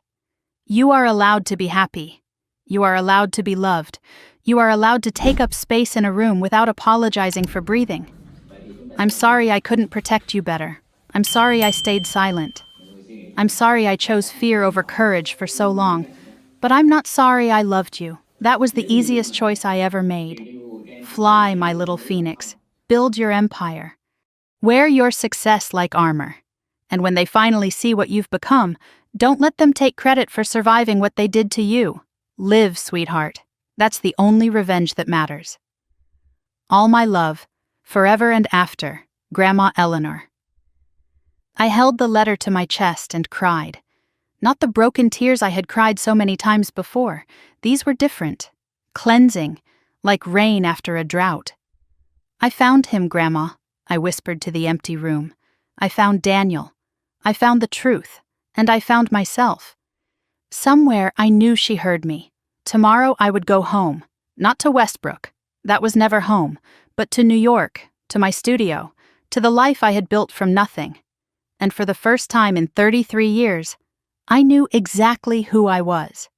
2 months after I walked out of my mother's house on Christmas Eve, I stood backstage at New York Fashion Week and realized something that would have been impossible to believe a year ago. I was exactly where I was meant to be. February 28th, the final day of Fashion Week. Backstage chaos surrounded me at the Spring Studios venue, models in various states of preparation, stylists pinning last-minute adjustments, makeup artists adding final touches, the hum of anticipation and nerves and barely contained excitement filling every corner of the room. And me in the center of it all. Not hiding, not invisible, not apologizing for taking up space. Ember and Thread's first official runway show was about to begin. 12 pieces, 12 transformations. The Phoenix Collection, born from everything I had survived and everything I had become. I wore a gown I had designed myself. Deep burgundy silk with hand-stitched beading that caught the light like scattered stars. Eleanor's locket hung around my neck, warm against my skin. The people who mattered were in the audience. Daniel sat in the front row, wearing a suit he had bought specifically for this occasion. Aunt Margaret sat beside him, clutching a tissue she had already used twice. Mrs. Chen from the boutique had flown up from Connecticut, her eyes wide with pride. Clara had sent flowers. Lavender, of course, with a note that read, "Eleanor is watching." She always knew. The people who weren't there didn't matter anymore. Lydia, uninvited and unmentioned. Richard, his email still unanswered. Victoria, blocked on every platform, erased as thoroughly as she had once tried to erase me. The stage manager's voice crackled through my earpiece. 5 minutes to show time. I took a breath, smoothed my hands over my dress, and prepared to show the world what the useless daughter had built in the dark. The lights dimmed. The music swelled. A haunting piano piece that built slowly toward something powerful. The first model stepped onto the runway wearing the burial gown. Charcoal silk, catching the light like smoke. Gasps rippled through the audience. Each piece told part of the story. The silence in gray wool, structured and suffocating. The crack with its first hint of color bleeding through the seams. The awakening in rose gold emerging from shadow. The discovery with bold patterns and hidden messages stitched into the lining. The confrontation with sharp angles and fierce silhouettes. The release with flowing fabrics and movement and freedom. Fashion editors scribbled furiously in their notebooks. Phones raised everywhere, capturing every moment, whispers spreading through the crowd. This is the secret designer, the one from the Vogue article? The story added weight to every stitch. Then came the finale, Phoenix Rising. The final model paused at the end of the runway, crimson and gold, layers of silk that moved like flames, 300 hours of handwork visible in every detail. The audience rose to their feet. Applause thundered through the venue. Tradition demanded the designer take a bow. I stepped onto the runway, heart pounding against my ribs. I saw Daniel wiping his eyes, Margaret openly sobbing, strangers standing, clapping, celebrating work they had never seen before today. Work that had been created in secret, in silence, in the spaces no one thought to look. As I reached the end of the runway, I saw a face I didn't expect. Bradley, Victoria's ex-fiancé, standing near the back. He caught my eye, nodded once, mouthed the words, "You did it." I nodded back. Some people surprised you, some people grew. The after-party was small and intimate. Not the official Fashion Week celebrations, but a gathering at my studio. Just the people who mattered. Champagne I had bought myself with money I had earned myself. Daniel stood in the center of the room, glass raised. "I missed 33 years," he said. 33 birthdays, 33 Christmases, 33 chances to tell my daughter I was proud of her. His voice cracked. "But I'm here now. And I have never been prouder of anyone in my entire life. To Danielle, to Ember, to the phoenix who rose from ashes none of us knew existed." Glasses clinked, tears fell, laughter followed. Margaret pulled me aside later and pressed something into my hand. "Eleanor's thimble, the one from the sewing room. I found it when I was cleaning out her cottage," she said. "She would have wanted you to have it for tonight." My fingers closed around the worn silver. 4 generations of women who had sewn their dreams into fabric. I was the 5th, the one who had made it. Mrs. Chen found me near the dessert table. "I'm putting a sign in my window tomorrow," she announced. "Ember and Thread Designer worked here. You watch. I'll have tourists lining up. I still can't believe you never told me. Would you have believed me? Honestly? No, I thought I knew you. You knew who I had to be. Now you know who I actually am." March 1st. Moving day. A real apartment now. Not a studio above a laundromat in Westbrook. 2 bedrooms, high ceilings, natural light streaming through tall windows. A dedicated workspace for designing. Room to breathe, room to grow, room to exist without apologizing. I painted the walls soft gray, the color of possibility. Eleanor's vintage Singer sewing machine sat in the corner, restored and working. Photographs lined one wall, Eleanor and me at my 8th birthday party, Daniel at his exhibition opening, Margaret at Fashion Week. Not a single photo of Lydia or Richard or Victoria, not erasure, just truth. These were the people who mattered now. The last box I unpacked was small and wooden. Inside lay Eleanor's letters, the DNA results, the photograph of my mother and Daniel from the summer of 1990. Evidence of the past I had survived. I didn't throw it away. Some things needed to be remembered. But I didn't display it either. The past had its place. It wasn't the living room. I set up the 2nd bedroom carefully. Daniel's room, I had started calling it in my head. For when he visited, which was becoming more frequent, he was planning to move closer. Not next door, not in my pocket, he had said, just closer. I'd like that, I had told him, and I meant it. On the refrigerator, held by a magnet, the Met Gala invitation. May 6th, just 2 months away. The dress was already designed. Emerald green with Eleanor's locket worked into the neckline. The girl they had called useless was going to the biggest fashion event in the world. The irony never stopped being satisfying. That evening, I sat by the window with the city lights glittering below. I pulled out Eleanor's letter. The paper was soft now, nearly falling apart at the creases. I had read it so many times that the ink was starting to fade where my fingers had touched it most. But I needed to read it one more time. The postscript. the words she had written 1 week before she died. P.S. My darling girl, I need you to remember something in case everything else fades. You were not a mistake. You were not a punishment. You were not something to be ashamed of. You were a miracle I got to love for 30 years. The bravest, kindest, most talented person I've ever known, not in spite of what you endured, but because of how you survived it. Your mother's choices are not your story. Her shame is not your inheritance. Her cruelty is not your legacy.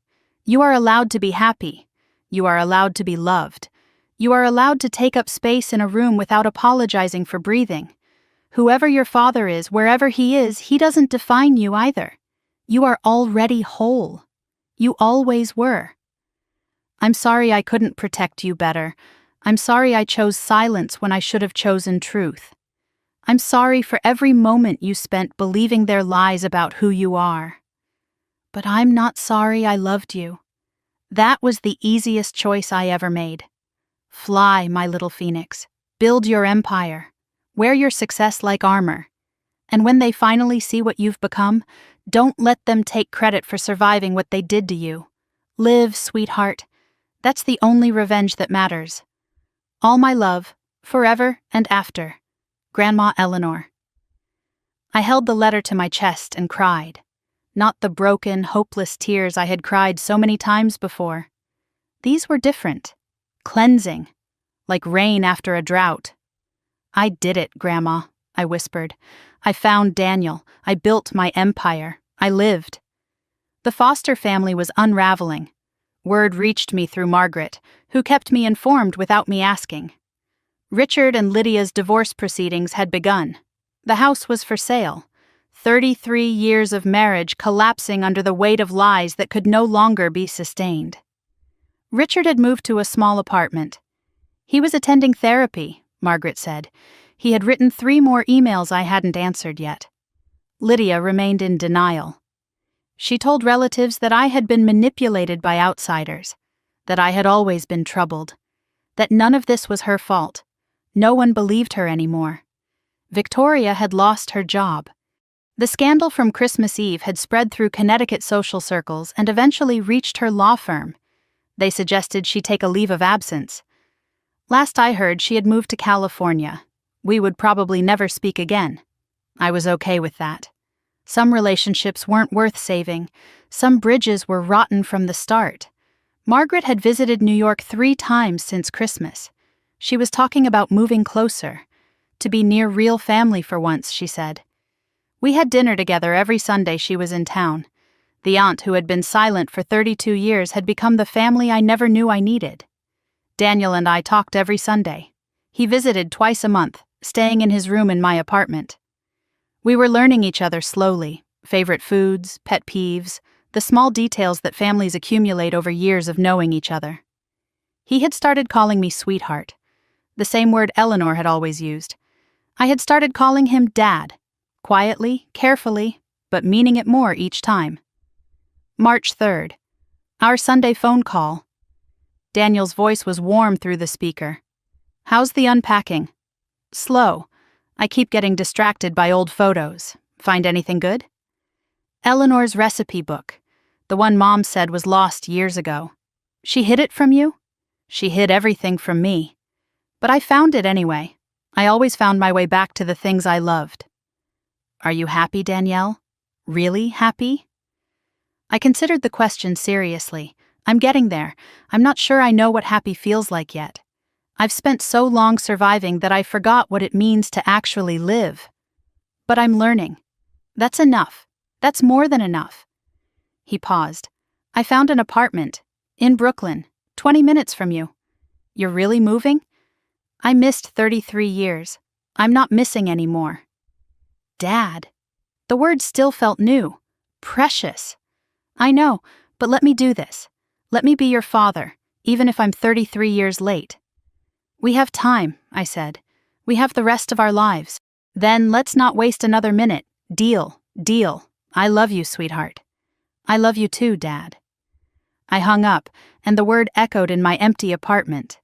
Dad. I had a dad. A real one. One who wanted me. I sat at my desk that night, surrounded by everything I had built.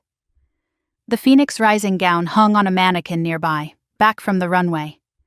Eleanor's thimble sat on my desk, warm from my skin. I opened my laptop and began to write. Not a letter, not a design, a reflection. For myself, for Eleanor, for anyone who had ever been told they were worthless and made the mistake of believing it. If you're still here, if you've stayed with me until the end, I want you to know something. I spent 33 years believing I was useless, a mistake, a disappointment, not good enough, not talented enough, not worthy of love or success or even a seat at the family table. I believed it because the people who were supposed to love me said it so often that it became my truth.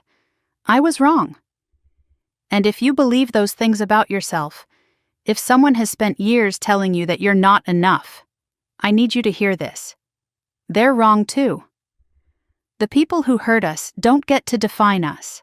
Their cruelty is a reflection of their own fear, their own shame, their own inadequacy.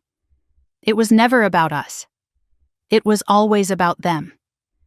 You don't owe your silence to people who hurt you. You don't owe forgiveness to people who never apologized. You don't owe your presence to tables where you were never welcome. Build your own table. Sow your own future. Rise from whatever ashes they left you in. My grandmother told me that living well is the only revenge that matters. She was right. Not because success punishes them. It doesn't. They'll never understand what they lost. But because success proves something more important. They were wrong. They were always wrong. And you were always enough. I found my truth. I found my father. I found myself. And wherever you are, whatever you're going through, I hope you find yours too. That's my story. All of it. The ugly parts, the painful parts, the beautiful parts that grew from the wreckage. If it meant something to you, if you saw yourself anywhere in these words, I'd love to hear from you. Tell me in the comments. Have you ever been the invisible one in your family?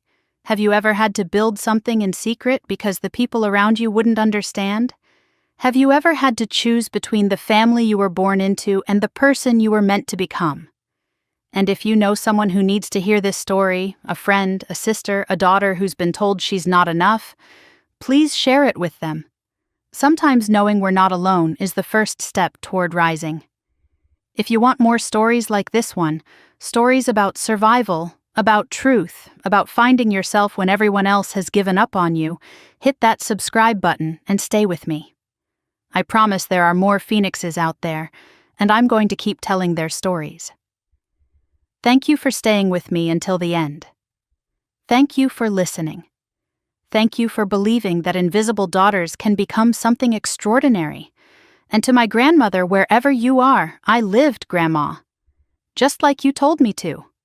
I lived. That's everything. I'm finally holding the pen. And the next chapter? That one's mine to write.